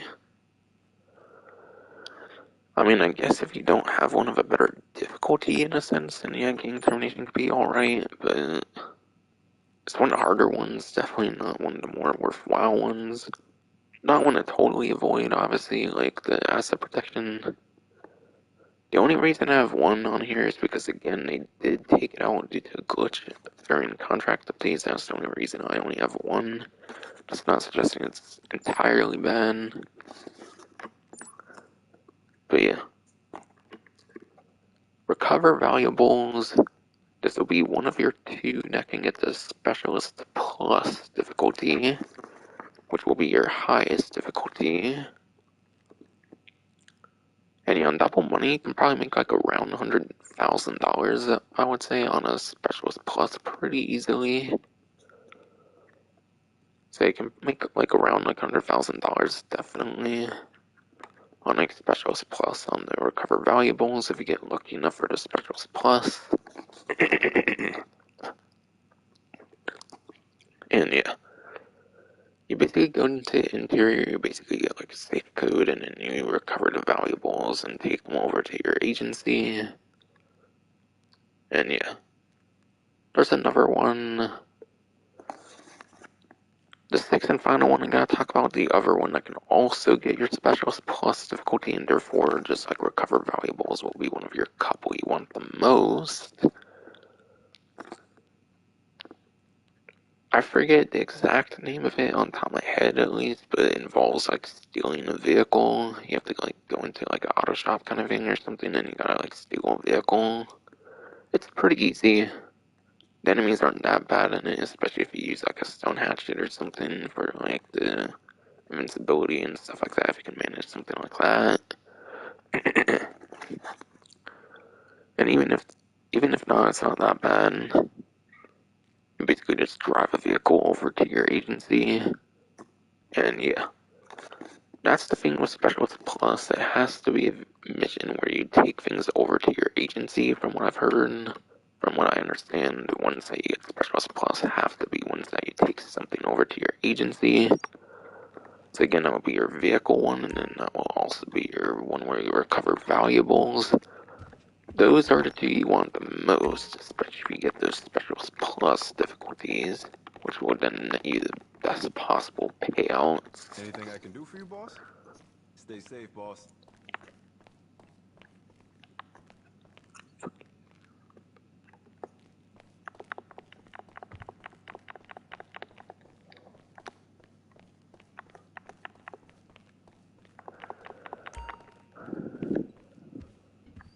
Let me get back on there too.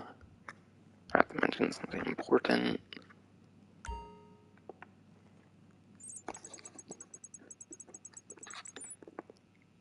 But yeah, as you see, I have 201 contracts complete, which may seem pretty insane, but there's an actual good reason why I have 201 contracts complete, and that has to do with the agency safe. Every 5 contracts you complete, you get another like $500 towards your agency safe, up to like $20,000 per like 48 minutes is where it maxes at, and that's once you complete 201. Once you complete 201, there's no longer any more reason to do more security contracts to build up the agency safe. Then you pretty much maxed out your maximum possibilities. In the very early days, apparently you could do like 500 to get to like 50,000, but then that was like changed and whatnot to make it significantly less and significantly less to build up towards and whatnot. It's Rockstar's Rockstar. They don't like people have fun doing 500 plus security contracts to make even more insane amounts per 48 minutes. But yeah, this can definitely be a very great passive safe here if you build it up to the 201 security contracts. That's why I have to go to my agency so often, like every couple, like so streams when I'm just going on this event stuff for hours on end. That's how good it is. On my average stream, I probably make like at least like 60,000 or something from that. It's definitely quite nice. And with barely any utilities, it's definitely very nice for me. So I'm usually not a CO, because there's not much reason to be a CO unless I'm covering certain like new missions and stuff.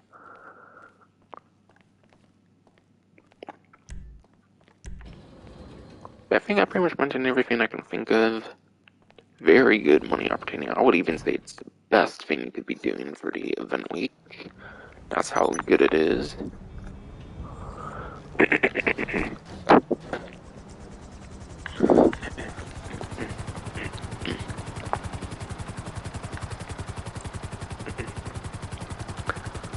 But yeah, Specialist Plus, you can definitely make some very insane money. Even in professional difficulties, I showed in game termination, you can make like $83,000 on the least difficulty on game termination right there. I showed. Because yeah, professional is your worst difficulty even. So 83,000 on that. Very crazy. So that just shows the crazy amounts you can make if you're willing to do certain ones.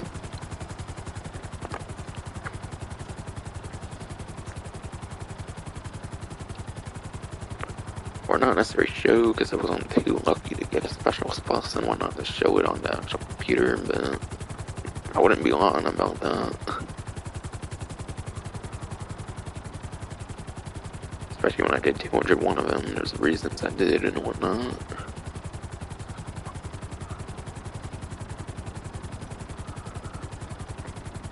So that's probably definitely your best money opportunity. Definitely easily, since you can do it all in free mode without having to go in separate lobbies like your, like, first those missions where you have to go into separate lobbies for that. And yeah, it's also not like your free mode events and challenges. You can do them at any time you want in a solo invite only. Whereas the free mode events and challenges, you need at least like 6 players that are like probably all outside of apartments and stuff as well. And then you don't have to get like lucky with good ones like critical damage and stuff. So it's definitely the #1 money opportunity for even definitely the security contracts.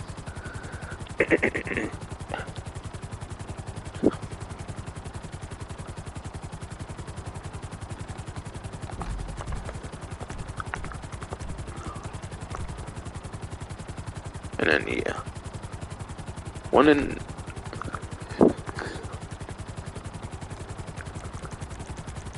the race types they brought back was the month of January here. The Izzy Classic races will be on your 2 times money in RP.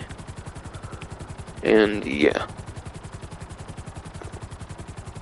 I think before the Chrono Enterprise like permanent like boosted money, I think on 2 times you can make like 16-ish thousand on like an 8 to 10 minute stun race. I think stun races and other races max out like 8 to 10 minutes or something compared to contact missions, which is like 16 minutes. So if you purposely do a race for the maximum time for any reason, then yeah. I'm trying to think here if that sounds right.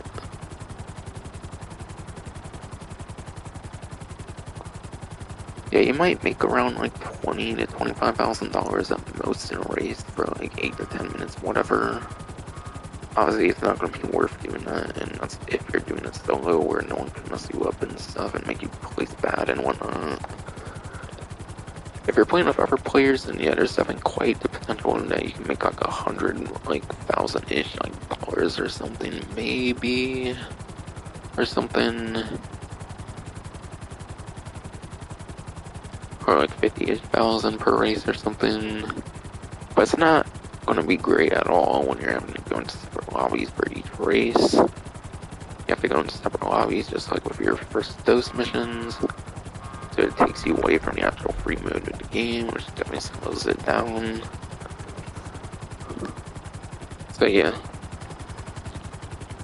And yeah, if you have a custom Izzy Classic, you can actually use the custom Izzy Classic in races, so that will give you an advantage. And yeah, they're only around for the month of January before they probably get vaulted again in the month of February, since they vault content as of the last like couple years or so. Unfortunately.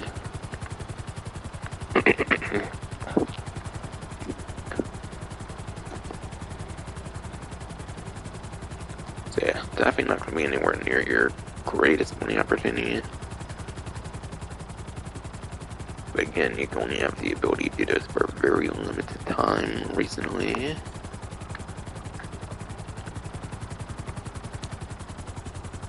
So it might be worth replaying them before they get taken away. And yeah, obviously with that, the security contracts are still pretty much your best money opportunity for the event.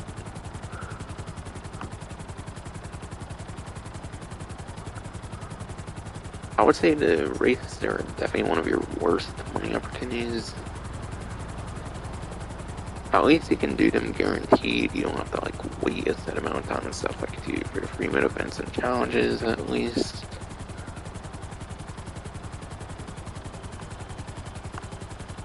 So I would definitely say it's the worst money opportunity. I would kind of even put the free mode event one up there just because you can get criminal damage and whatnot. That's actually pretty decent.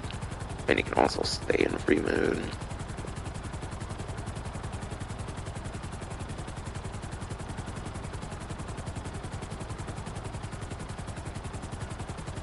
So yeah, I would say two pretty good money opportunities. $2 is good.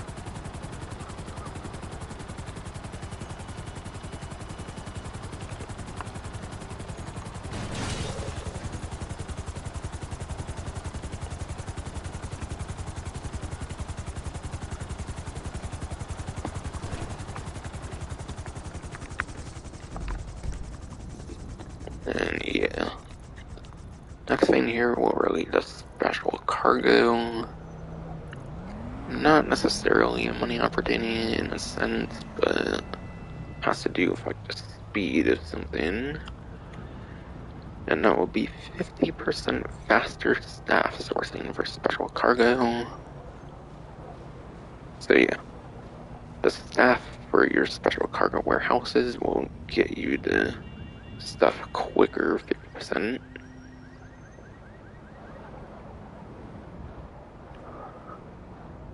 And yeah, I think normally it takes 48 minutes, like a whole like 2 in-game days, and maybe now it's like 1 in-game day for them to find stuff. So yeah.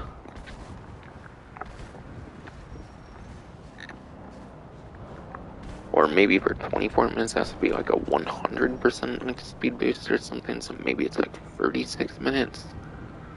But yeah, I'd say for 24 like 36 minutes per like thing of crates instead of like 48 minutes for your passive staff. So it can definitely be quite more helpful for your special cargo businesses. So anything to help with special cargo is definitely very nice. You can do that in addition to your like security contracts. Like every time you can like go to your people for more like special cargo, you do that, and then while you're waiting for it to happen again, just keep doing more security contracts. Doing those two things is basically the best thing you can do for money making for the event. Alternating between those. That's definitely a good way of making money this week.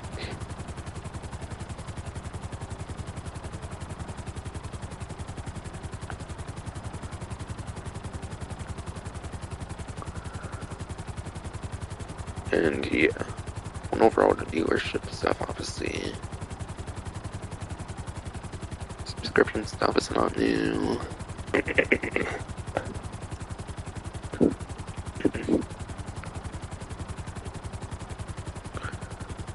So I basically just have to talk about discounts, and then I'll probably do some of the time trials as well.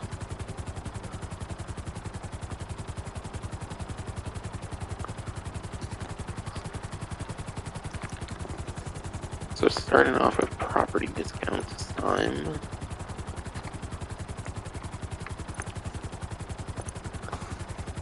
I was on the wrong dynasty thing there, I think.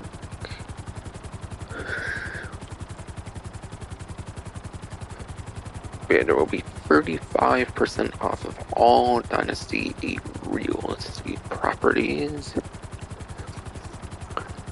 So that will be like your still apartments. And then pretty much all your like regular high-end apartments and anything that's less as well. Obviously, I wouldn't go for 2 or 6 car stuff. I would only go for anything that has like 10 or more, whether it's an individual garage or if it's like an apartment. Honestly, I don't feel there's much of a reason with how easy you can make money nowadays to go for like an individual garage. So you might as well have to go individual apartments. They're not that crazy or anything to afford. Because these were like back in the early days that you got introduced when money wasn't as easy to earn.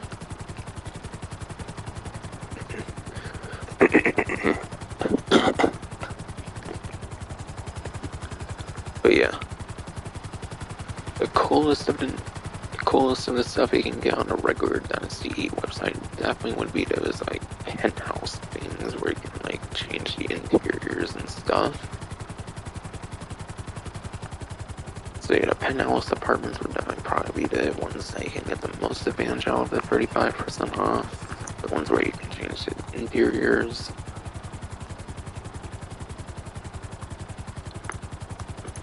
And yeah, that's just a regular one. I just accidentally went on there for a moment. Was all I did there. So very simple property discount system around, but very nice regardless if you get them completely get all it is. And yeah, you need the apartments obviously to do the original 2015 heist, which has the stuff like the regular insurgent and then the armored crewman from earlier from the showrooms and like podium vehicle and whatnot.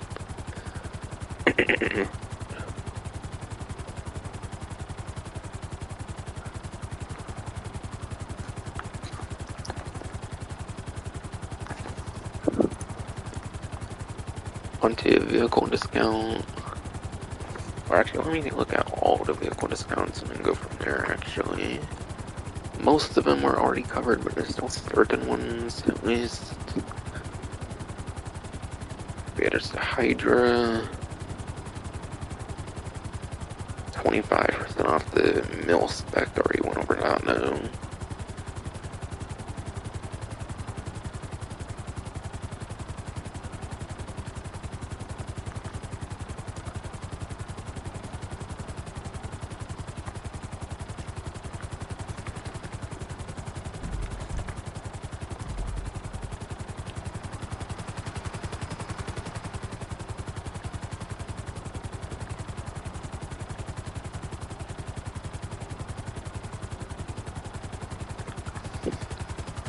Actually, only does seem like the Hydra left to talk about.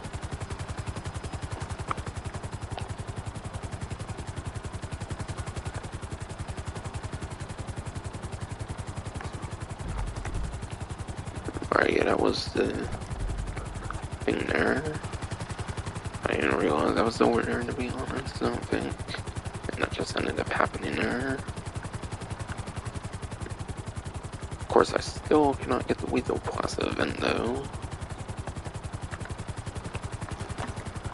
Oh, I almost hit that, yikes.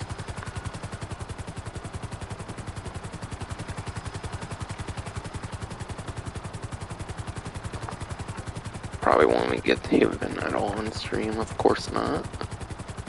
Unless I go out my way in a public lobby, but then it would probably already be done anyways.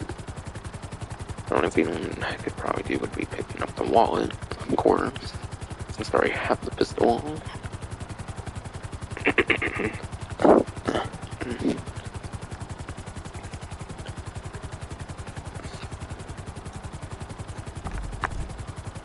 Alright, yeah, it doesn't want to spawn it for me, of course not.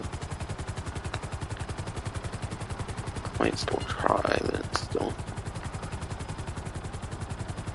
Let's try this random helicopter or something, of course.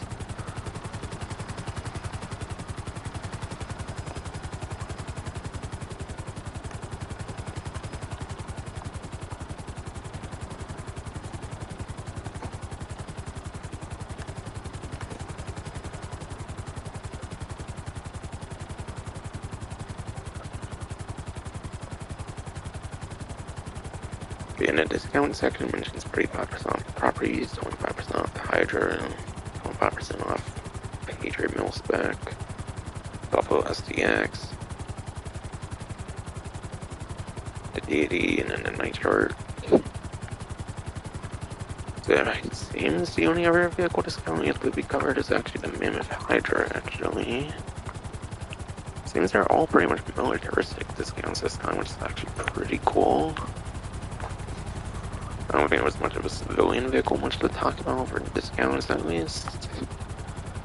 I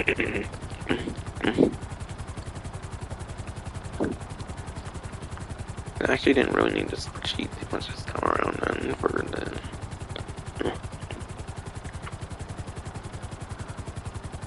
So I actually didn't need to spreadsheet much this time around for performance stuff, so that was nice.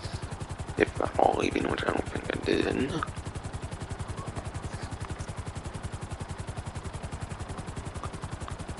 Be it a Mammoth Hydra on a trade price instead of $3 million, it'll be $2,250,000, $750,000 off there. Very nice.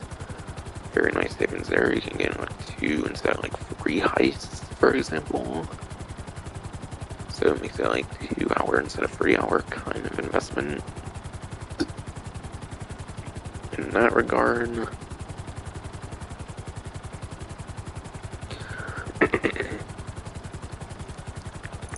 And yeah, Mammoth Hydra has missiles on it. They do have cooldown though on the missiles though, because it's one of the older like missile vehicles in the game, so it doesn't have unlimited cooldown, like no cooldown at all. So every 2 missiles you fire, you have to wait a few seconds, which is kind of a downside. But it's a very good vehicle as well, because it has one of the most explosive cannons in the entire game. That's one of the best weapons in the entire game with the explosive cannon.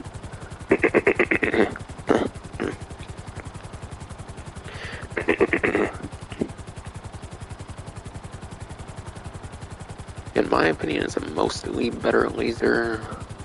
Speed-wise, I think the laser is better for like agility and stuff like that, which kind of matters in some cases.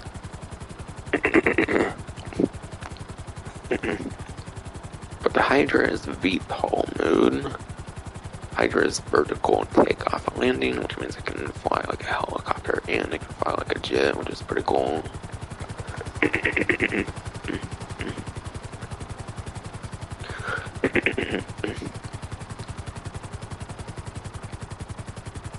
So you can even use VTOL for better precision. VTOL can be used for better landing, and it can be used for better precision when it comes to like a contact mission or something for trying to hit the enemies. Pretty much want to be your best vehicle discount, I would say, this time around for the Mammoth Hydra there. It's an air vehicle, so I can get the point A, point B very good. Air vehicles are definitely some of your better grinding vehicles of the game.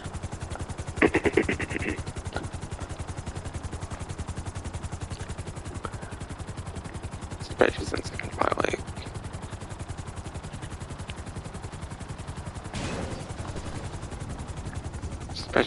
fly like a helicopter and a plane. That's very good.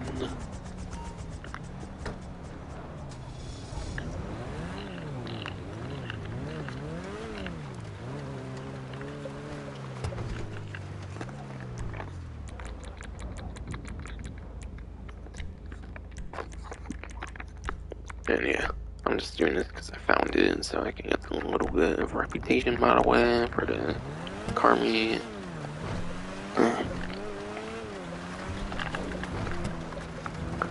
No locust here, okay. Pretty interesting throwback from the 2D universe actually, which is pretty interesting. It's a vehicle from the 2D universe, they've been in Grand Theft Auto like London in 1969, I think it is. One of those London games from 1969 is the year it takes place in. Not the release year, obviously, but the year it takes place in. It's a very interesting throwback vehicle, definitely this one.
But yeah, that Mammoth Hydra can definitely be one of your best. But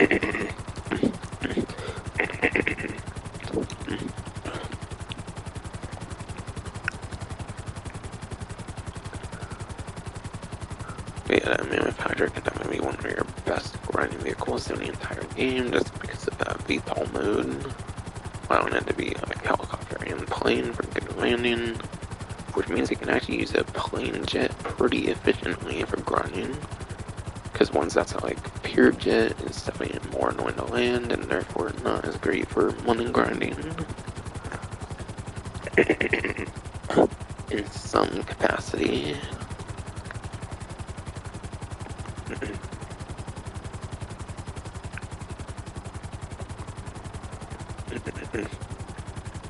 But yeah. Oh yeah, I want to do a regular time trial first, that's right. But yeah, at this point I'm pretty much just want to do the time trials I want to do, so that's pretty much it for the event stuff, by the way. Seems like, oh wait, hold on. There's one more discount actually I forgot to mention. It's a free weapon, by the way, so it's not that significant per se. Kind of. But yeah. The flare gun will actually be free apparently as well for the event.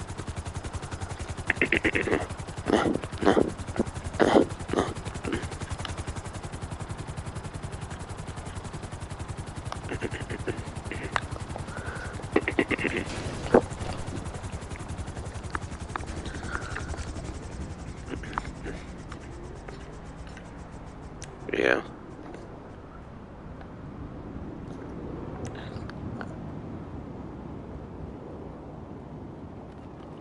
A free flare gun here.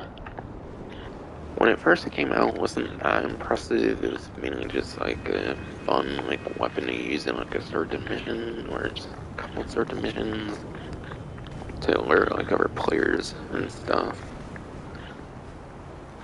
But a couple years after that, I think it was with like the Smuggler's Run DLC, they actually gave the flare gun more utility actually.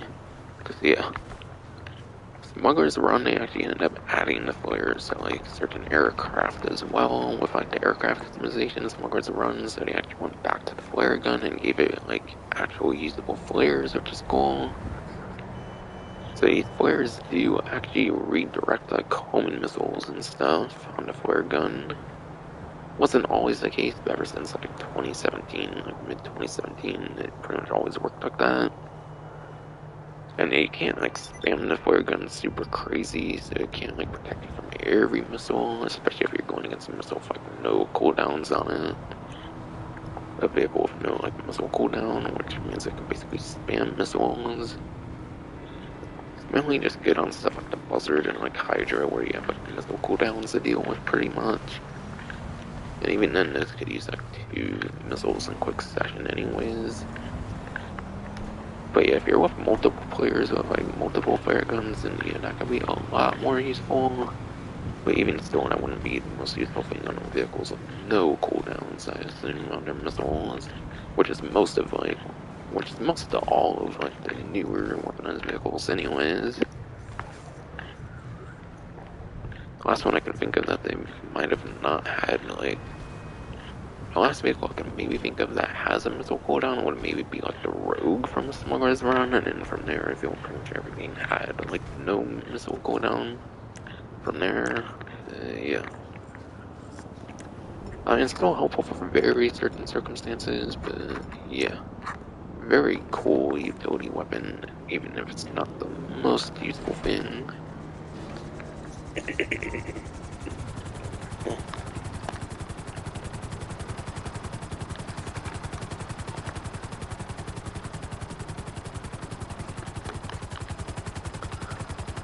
I think now I'm ready to talk about the time trials. And that will be it for the discounts and the rest of the event stuff. Forgot to mention that free flare gun discount. But now everything should be covered now.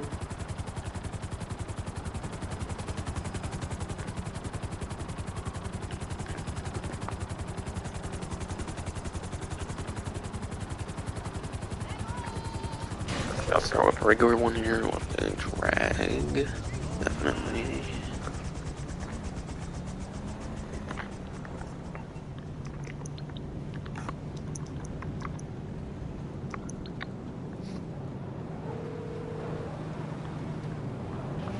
I'm on the clock. What you want? Some wheels? I'll get there as soon as I can.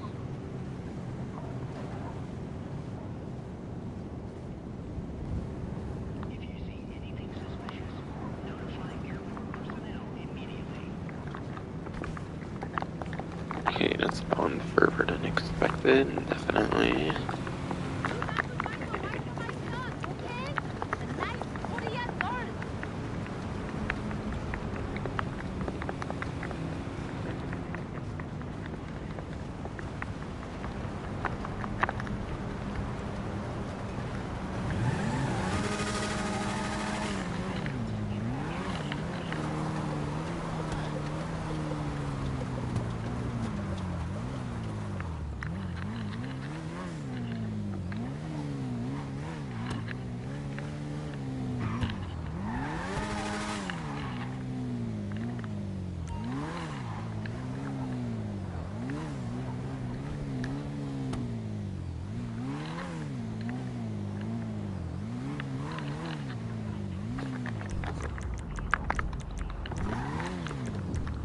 Before I forget anything up here, I'll do that right now.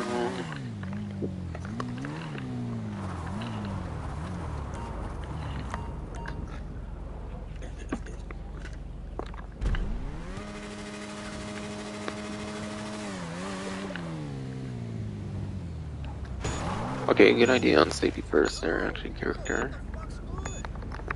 Since you decide to plop down like a pancake or some shit, I don't know. Yeah, gotta even see if I can even land it, right? Ah, man. Can't just respawn me in the parking garage, really?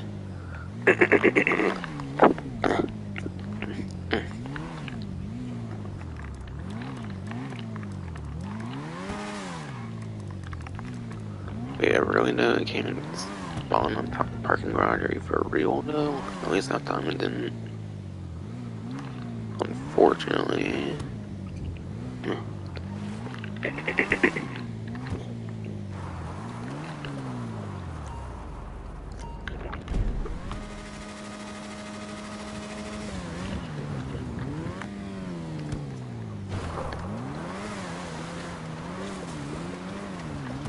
Forgot to do Raoul, are you for real?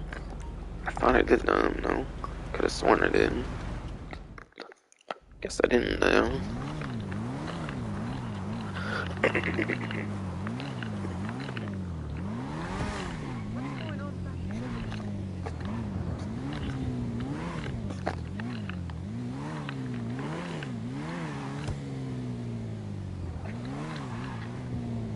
But yeah. Seems driving with like no speed seems to be a good way to not fall off. If judging off of the last time, I didn't go far, so maybe that's why I didn't fall off there.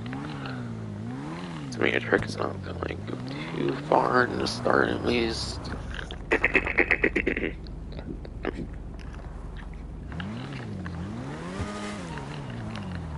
So perhaps the trick is to not like go too far, so you don't fall off then.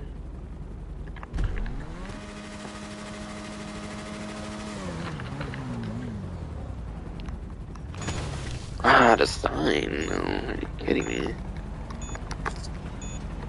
Wow.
I almost got hit there. Wow.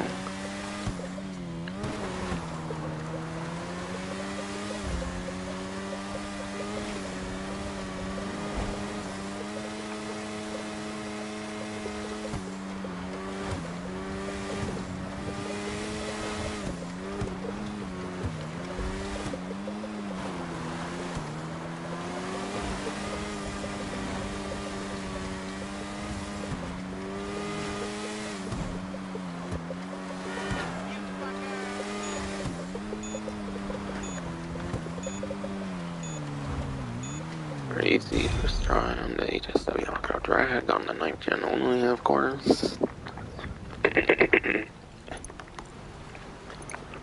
On 9th generation systems only, of course.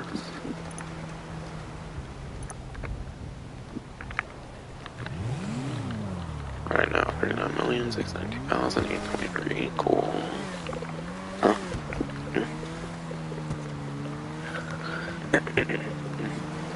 Only reward part.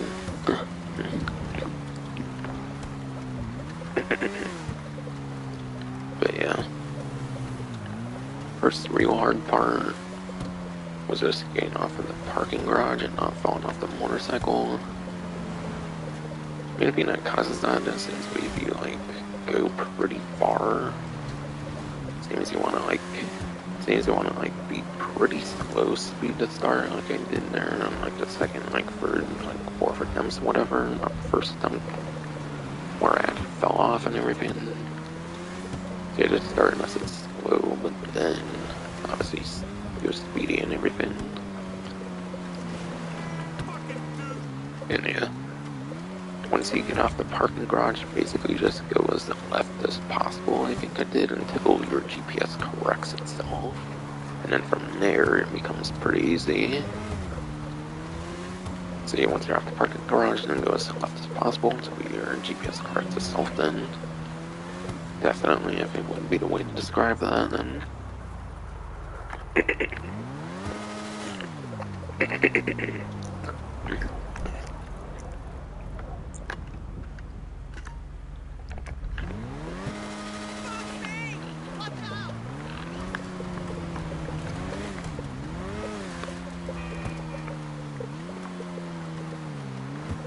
And yeah, I'm not doing RC Bandito because RC Bandito is not that interesting in my opinion when you don't get the one vehicle to use all the time.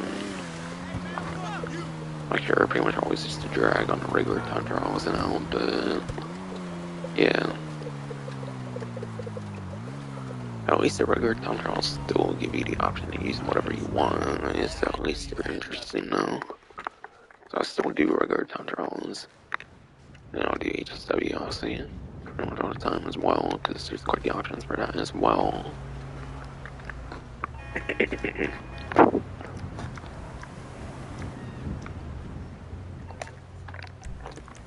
I have to return that first, and then it doesn't conflict the event.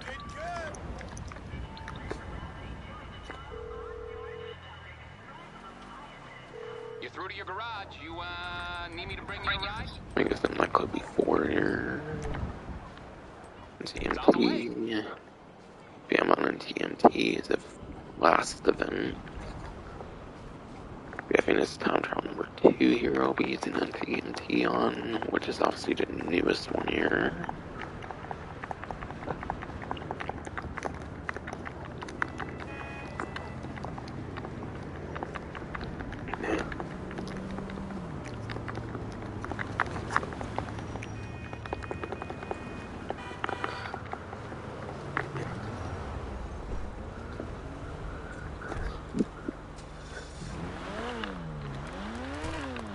And yeah, last time doing a TMT because it's the newest one.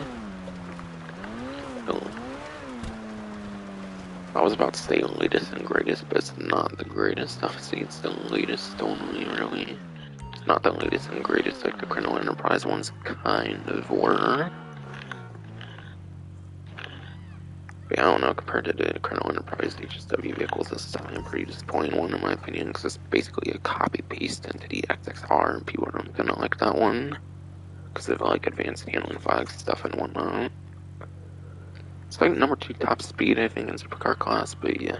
Lap time's pretty horrible though, even for HSW apparently now. That's not the greatest one, but it's still the one I'm wanting to do, so that's what I'm doing.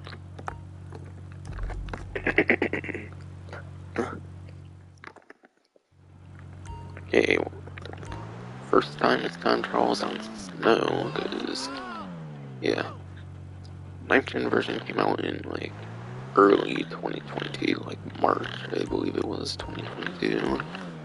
So yeah, this is the first time this one's in snow, definitely. That last time trial in snow, it was a total binge. That sucked, but first time trial wasn't too bad, and then I imagine this one shouldn't be either. In the snow in particular, yeah.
And really, I didn't feel it was enough slow at all on that one, but okay.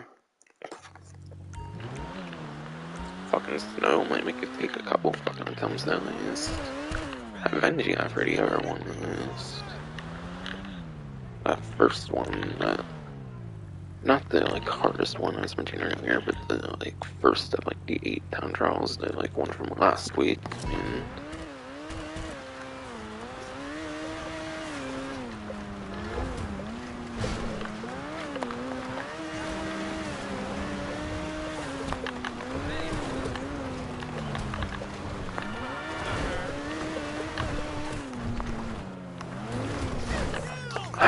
whatever.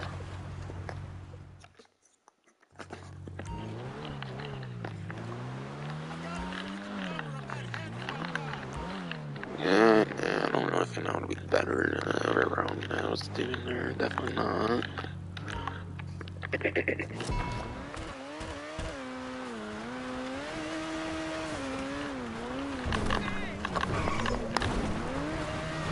I tried that one. It seems pretty okay.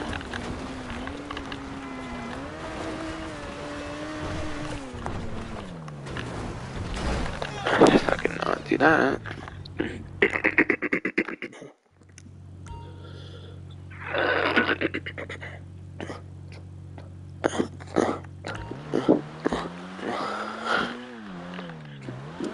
She fucking froze, man. God damn.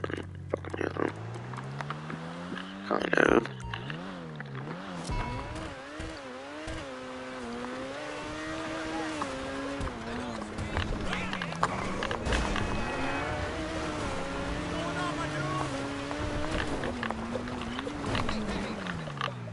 Ooh, it's already, of course.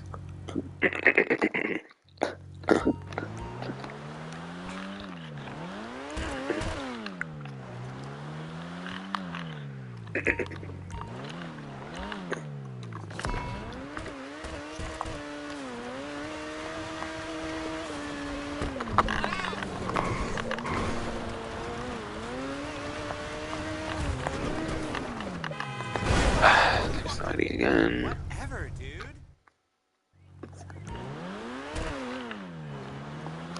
Hey, I haven't seen you at the Epsilon training. You okay?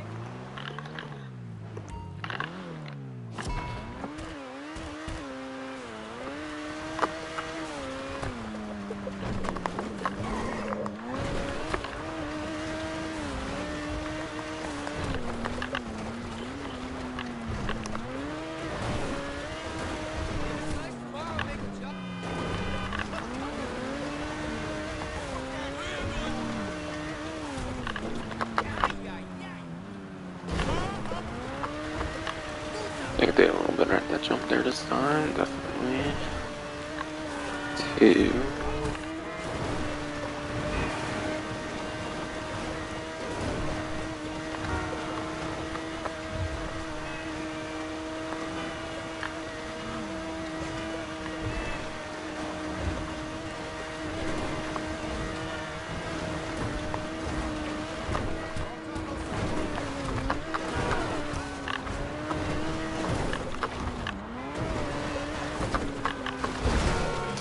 Hey, no, no.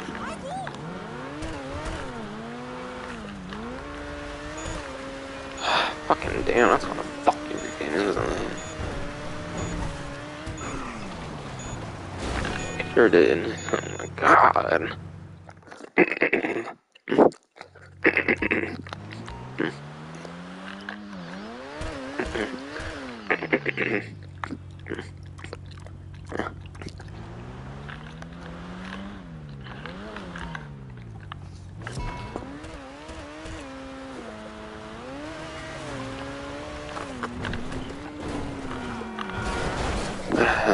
And it's so good in there.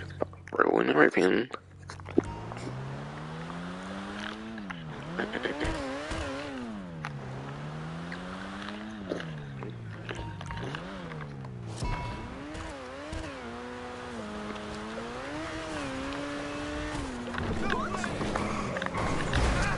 Stupid.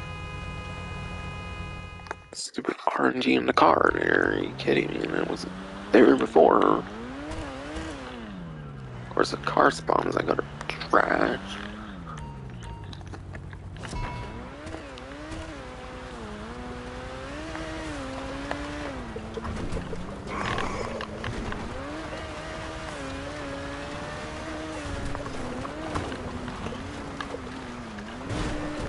Whoop-de-doo! Awesome with this bullshit. Alright, it's time to park the cars. That's definitely helpful. Then I hope that is.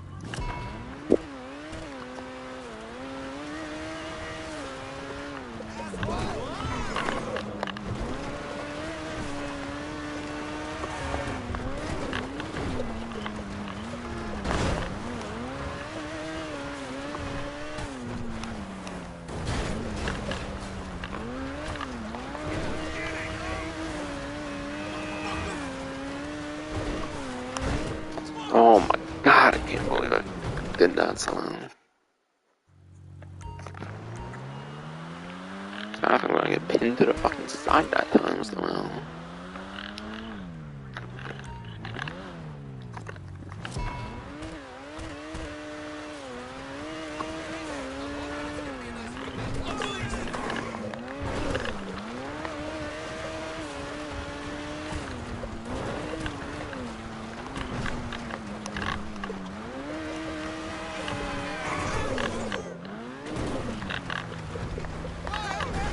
Whoa, how fucking perfect.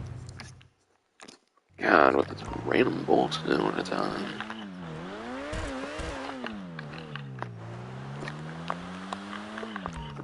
And the snow as well, of course.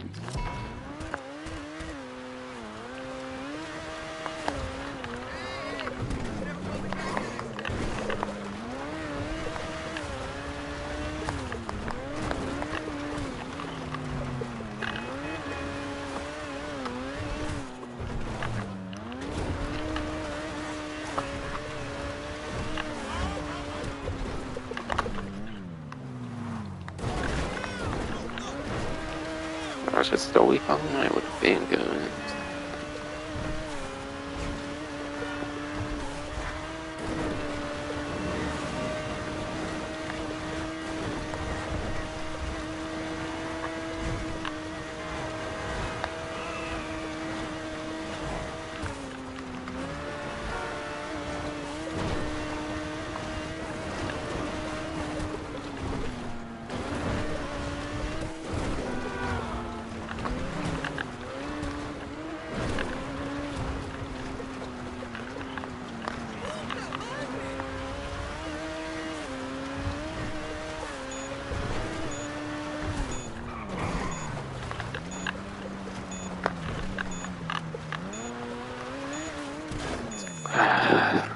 gonna say I was gonna go for better at all. So bullshit, I'm just not gonna commentate anymore. It's not that close now. At this point, fucking calm down, of course.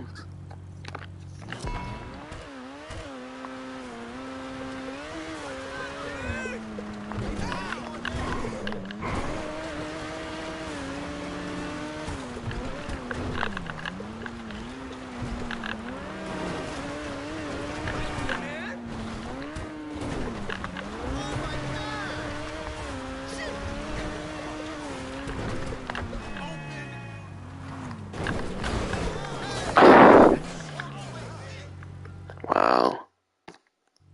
And of course, I have a fuck up. And I'll commentate. Fuck that shit. Random shit every fucking time. It's weird, man.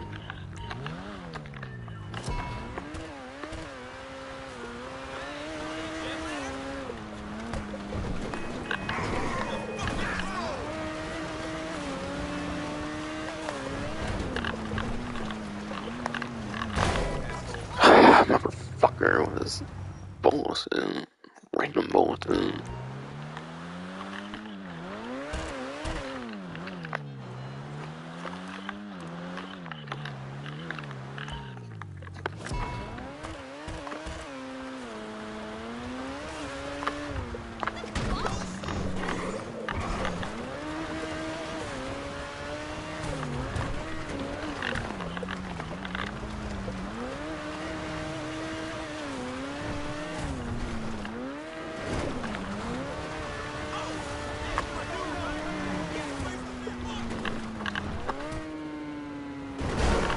Ah, nice car position.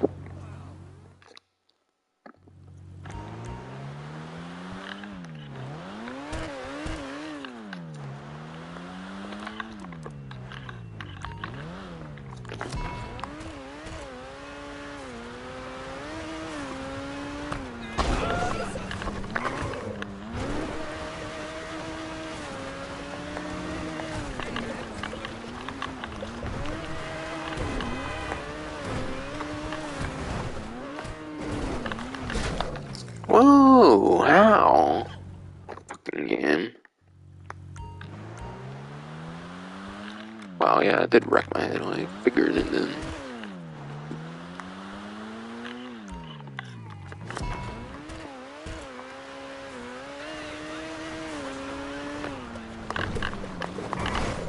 Oh my god, I don't get how that one happened. I'm so tired of this stupid race. I'm so tired of this Tundra anymore. Fucking.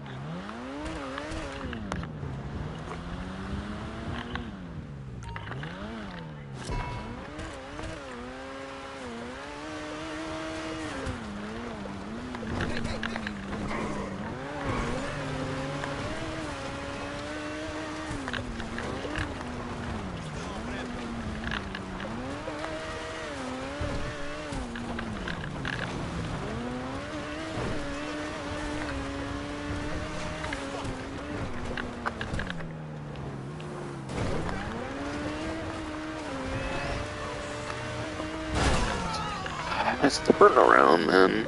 Fuck, I'm redoing that.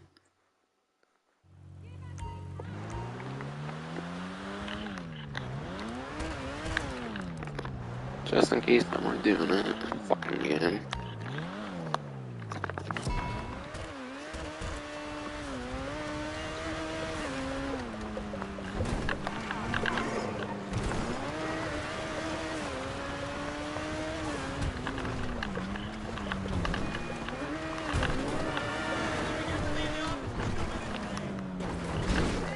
Whoa, every time when the vehicle's getting in the way. Of course. I have no front lights now. We're not stuck when I have no fucking light to see for shit.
Why is there always like 2 vehicles over here? And I froze off every van I swear. I swear it's always like 2 scripted ass vehicles over there. It maybe not scripted, but feels like it certainly.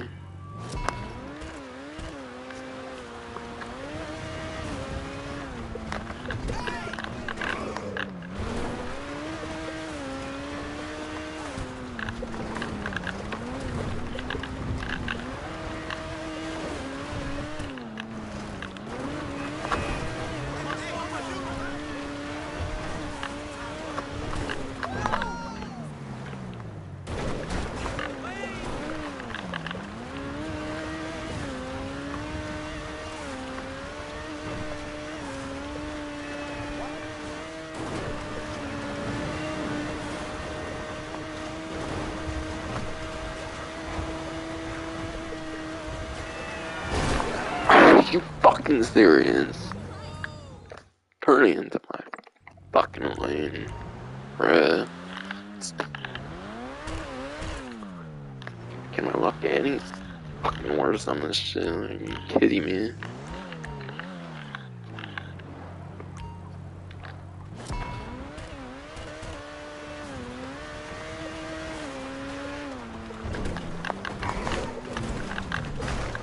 Bruh.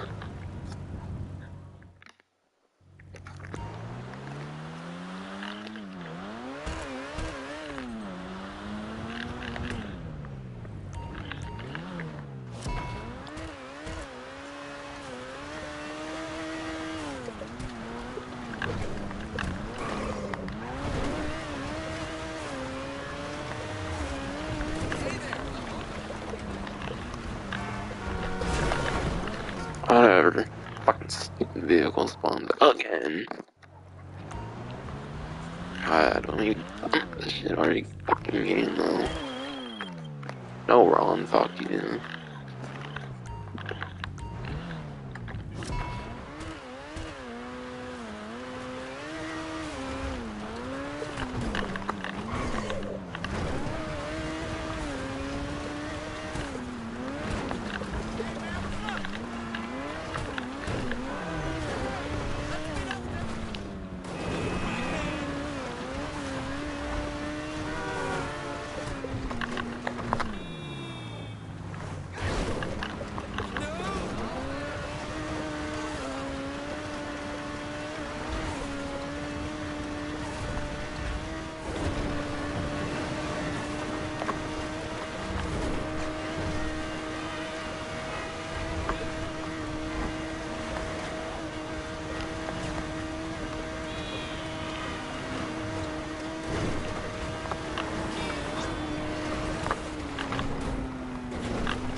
Why? Why? Are you fucking serious?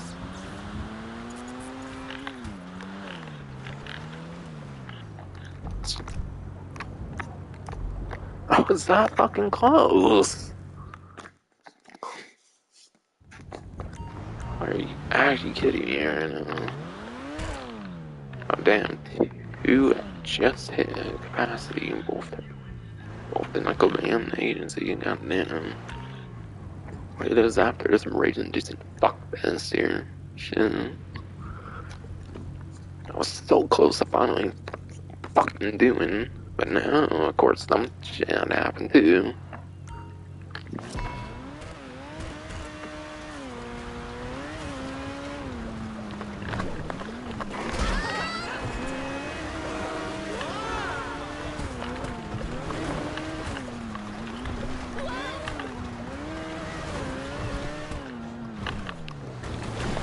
Whoa, old fucking bus, are you kidding me, man?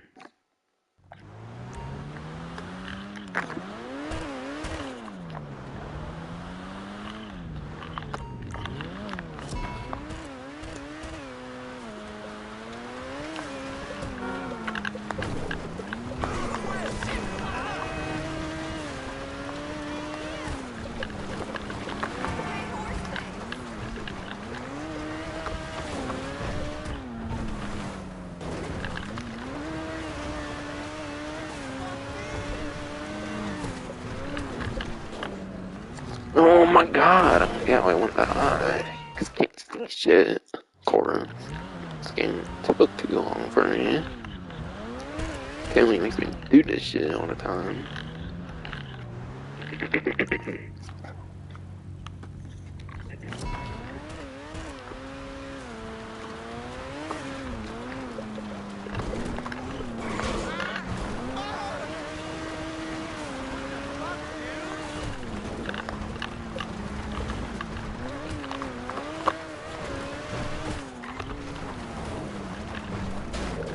Oh my god, how?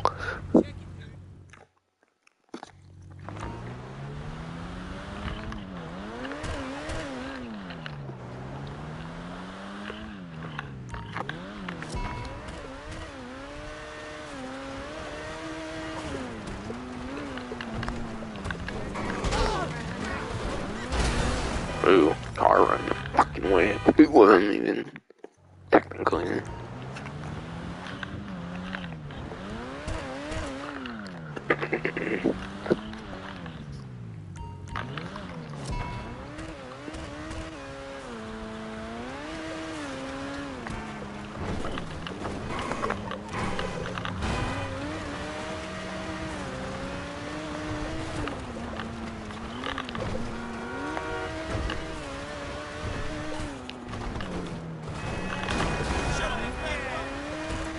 I don't feel like I want to do the whole run. Fuck that.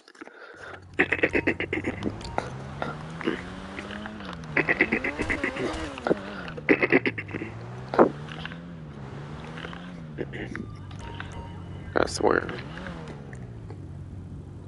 I swear Dr. fucking Dreetard fucking made it over to Record Studio even before I even finished his fucking HSW town hall because of shitty snow and everything, of course. Dr. Dreetard.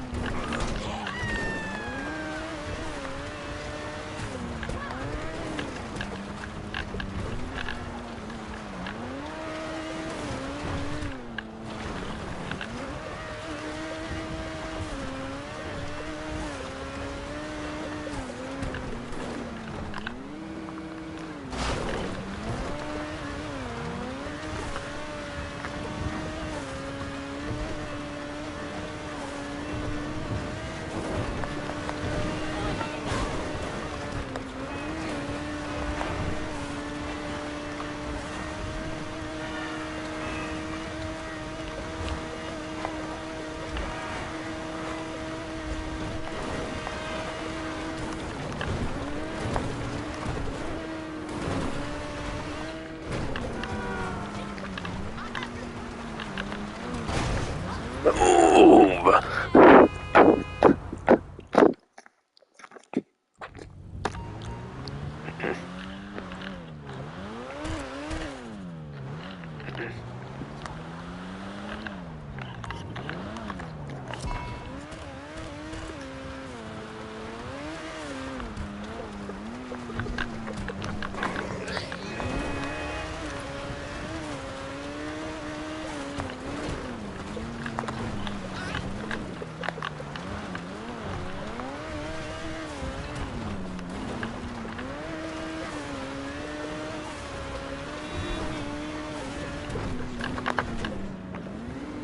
Oh my god, how?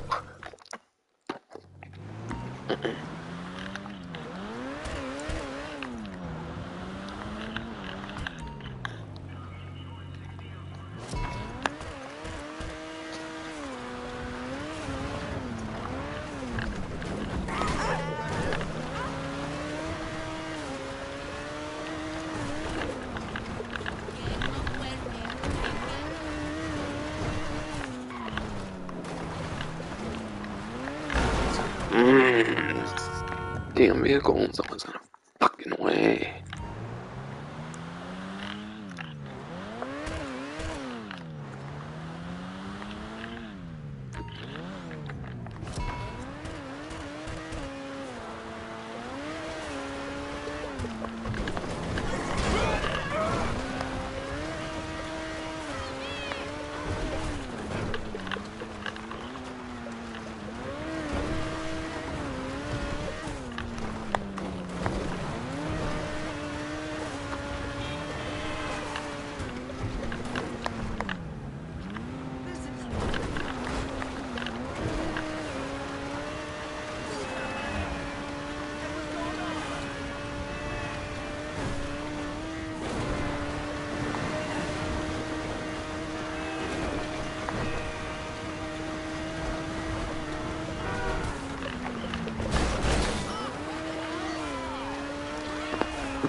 pretty okay, don't ever feel, of course, in the slightest game.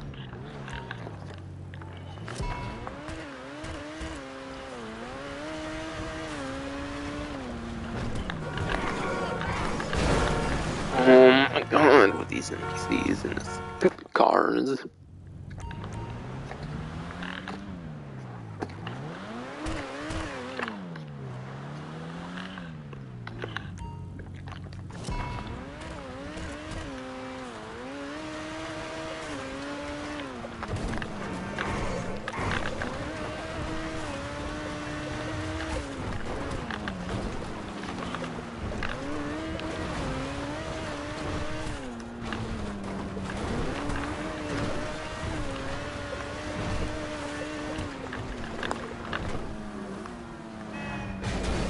Oh my god, how? How they hit a freaking stop sign?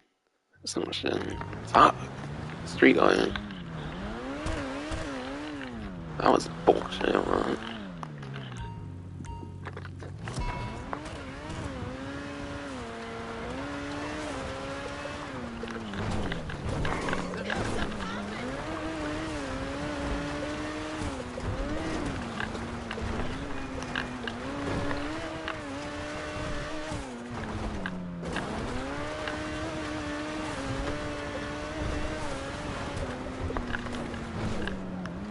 Oh, Jesus!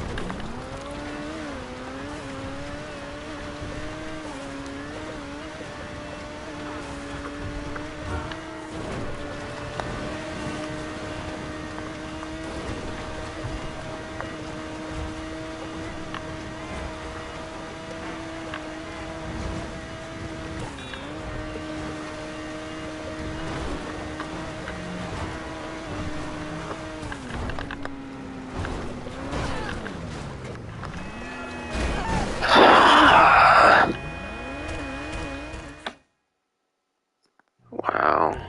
A fucking bike turned me over and astonished it right here. Are you kidding me?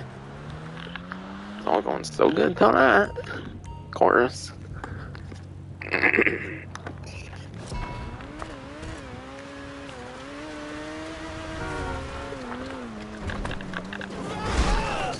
Oh my god, whatever. Whatever. Fucking god.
How again? Are you for real? This is stupid. I swear. You cannot possibly tell me I can be doing as much fucking better with this vehicle. Like, are you kidding me? At night? With snow? Popped ass front headlights on a while ago.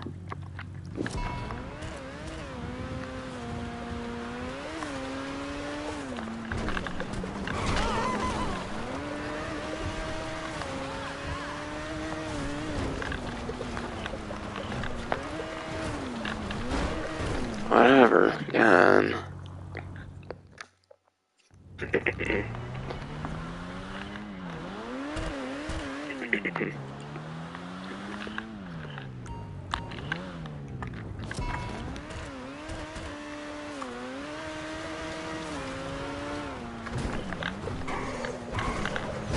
Whoa, nice. This big car has a beer this time.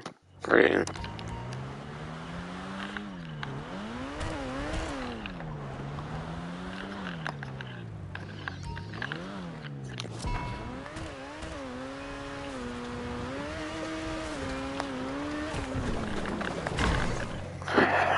What was that even? Are you kidding me?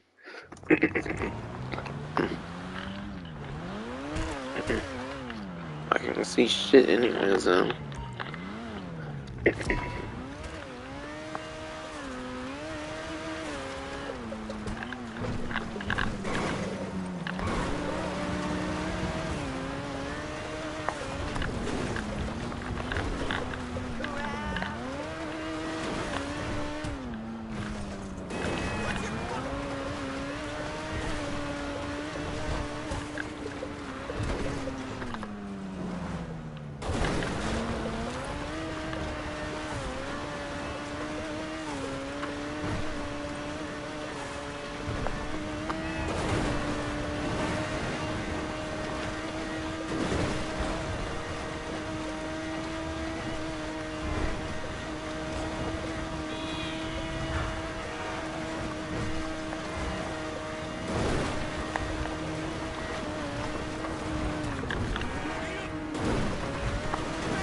Oh my god, with the parked car again.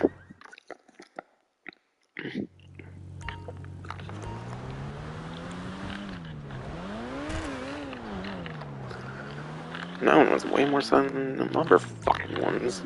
Fuck.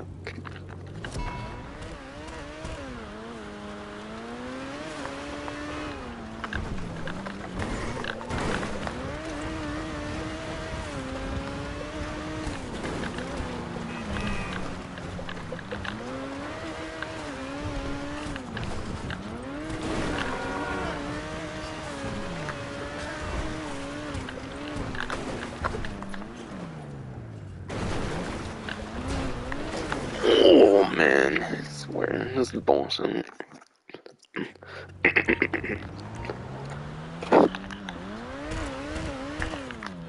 I'm gonna brighten it up again in this fog.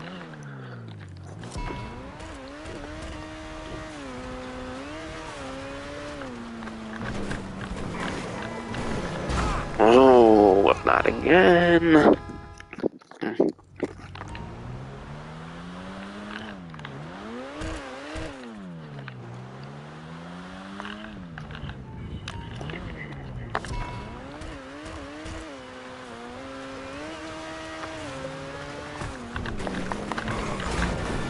Oh my god, with the parked car.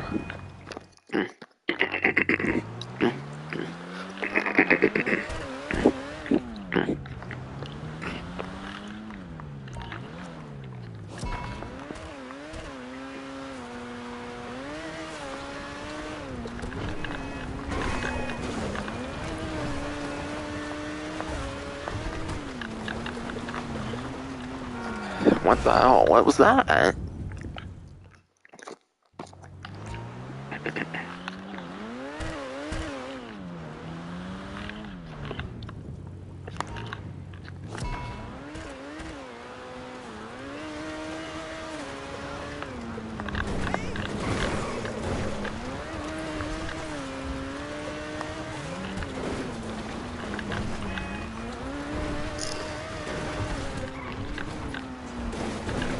Ooh, it's the car. Again. Sounds like a crime scene or something. Seeing as a radius, dude, it seems. Doesn't seem like an export vehicle, there's a radius that boot up. I mean, I'm not bothering to put the come down them fucking cars.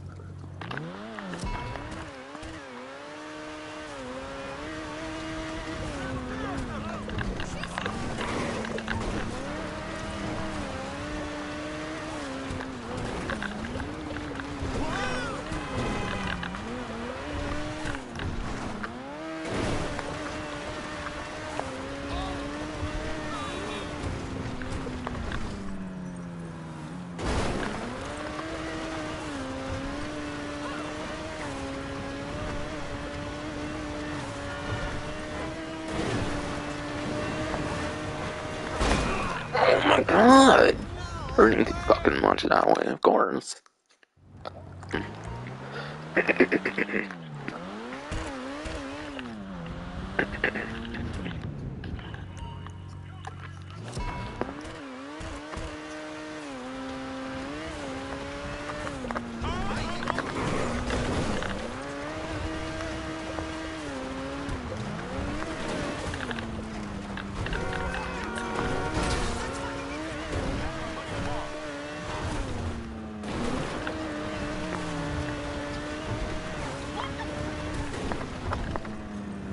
What's happening?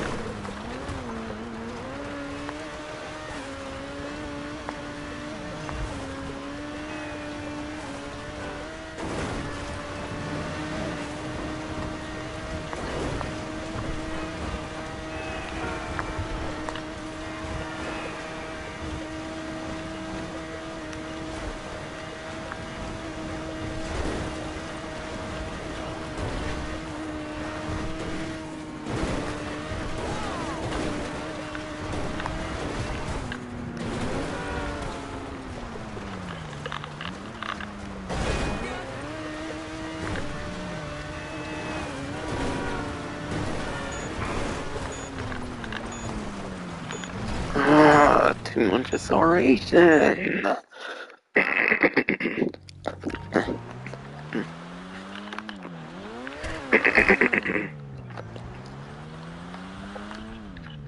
Some fucking bullshit.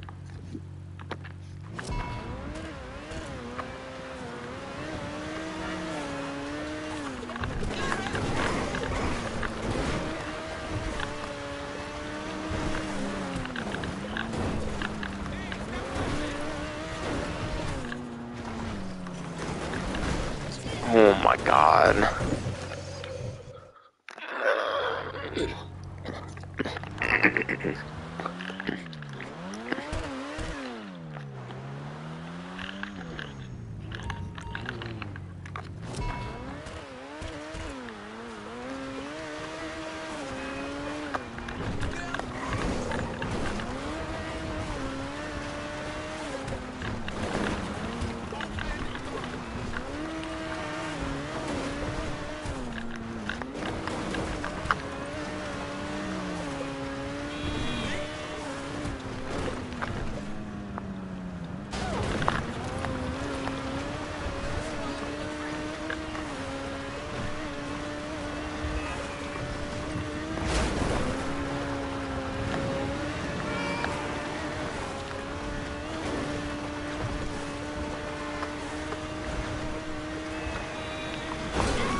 Wow. Fucking wow.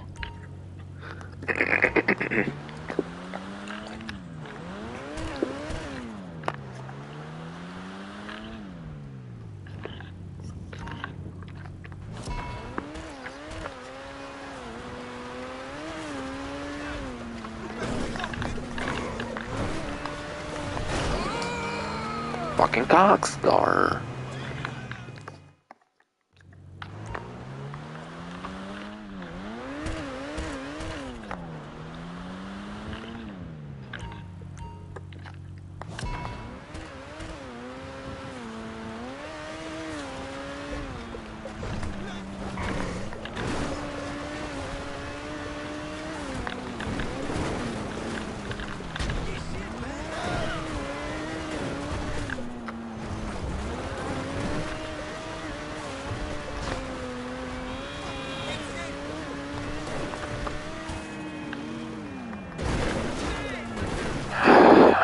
Of course, every fucking time something.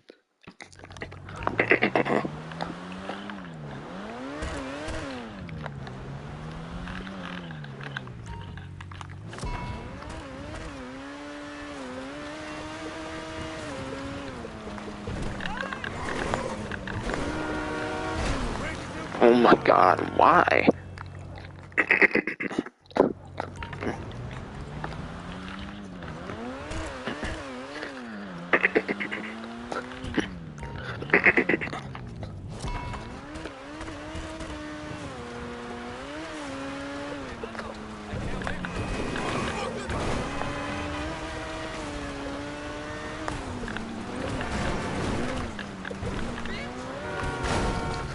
There's so many vehicles in such shit spots this time. What the hell?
Stupid NPCs, dude. God. That's it, I'm still respawning this fucking vehicle in this point. Fucking damage, it's great. God, this is ridiculous.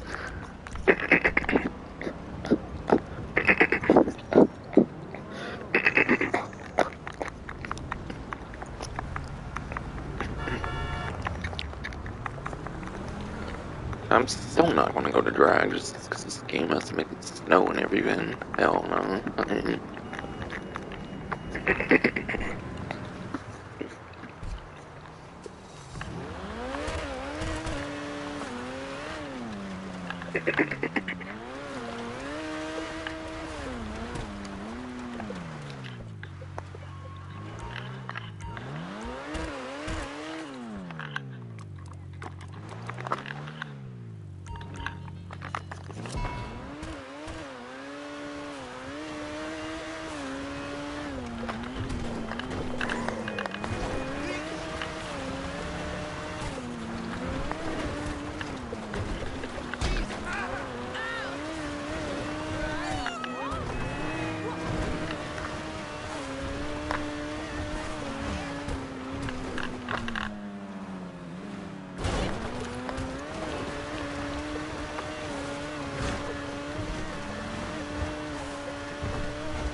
finally, suddenly it goes so good. And other times just wasn't. Maybe it was because the vehicle got too damaged. I don't fucking know. I doubt it, no. Phil just got really stupid lucky there. That's one time. Now that I suddenly recalled the vehicle. Makes no fucking sense. Fuck this game. Wish it made it actual fucking sense, but God, last time trial fucking the snow. For a long fucking while,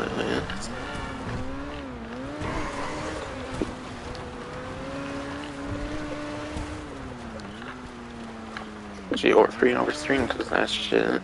Wow.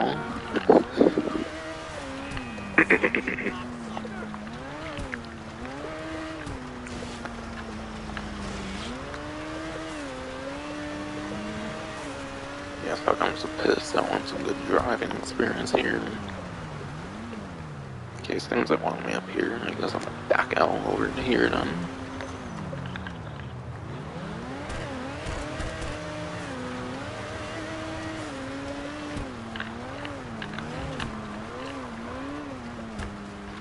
Wait, and what's the other thing? I think it was a crime scene, I assume. There was a radius being used, I assume it was probably a crime scene, yeah.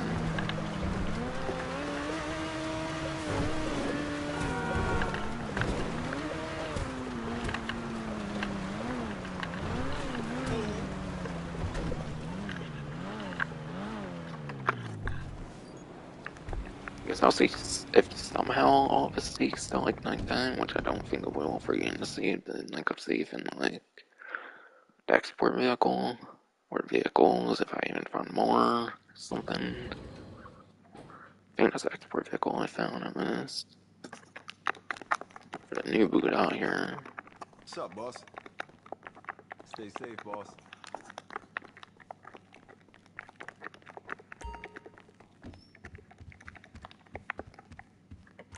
Yeah, I don't think the safes got filled up again, at least for this and the nightclub say, so I don't think I'm missing out on anything. I know nightclub's gonna be minimal because I know popularity, but this one especially.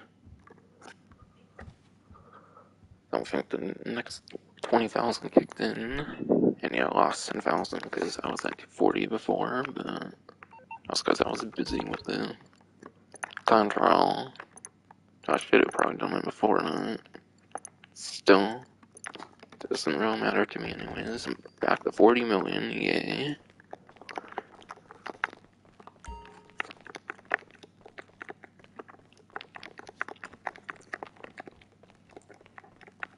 I'll be here.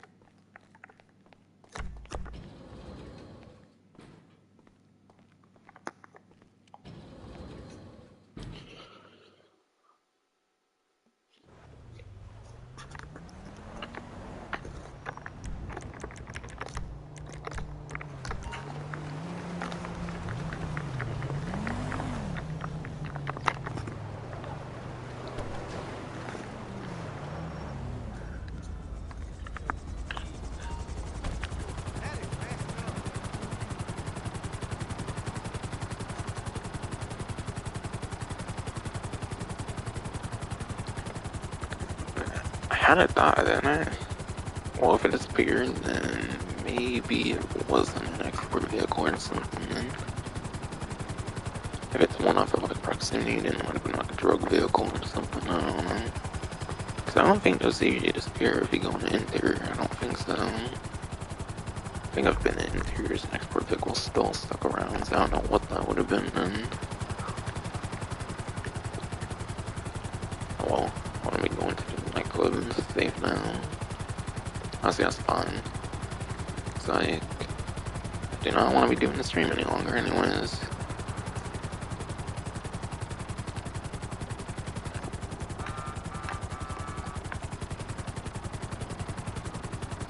But then, oh, my throat was being a bitch. I was second causing some problems on the time trial, probably, but nowhere near as much as the actual game problems, though.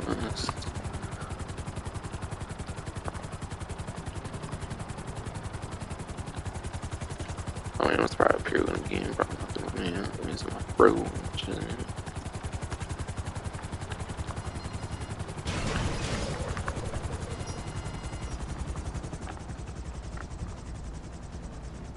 What the hell? Blue dot just popped up now. What? Just popped up as I like touching my clip like it's on for the garage here. Let's go from service entrance. That's probably looks to be an option kind of right now anyways, unless I want to go to the entrance itself, but it's pretty close to safe anyways. This might have been the best option anyways, might be like my first, second time even ever like having a full save, at least since 50,000 at least. For a second time almost since the 250,000 thing.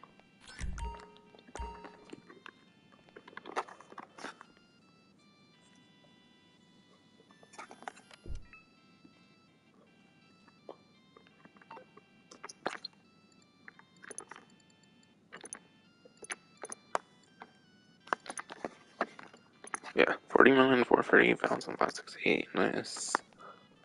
I've made some quite nice progress, surprisingly, with all like safe money here, definitely in terms of getting money back here, and then with the time trials.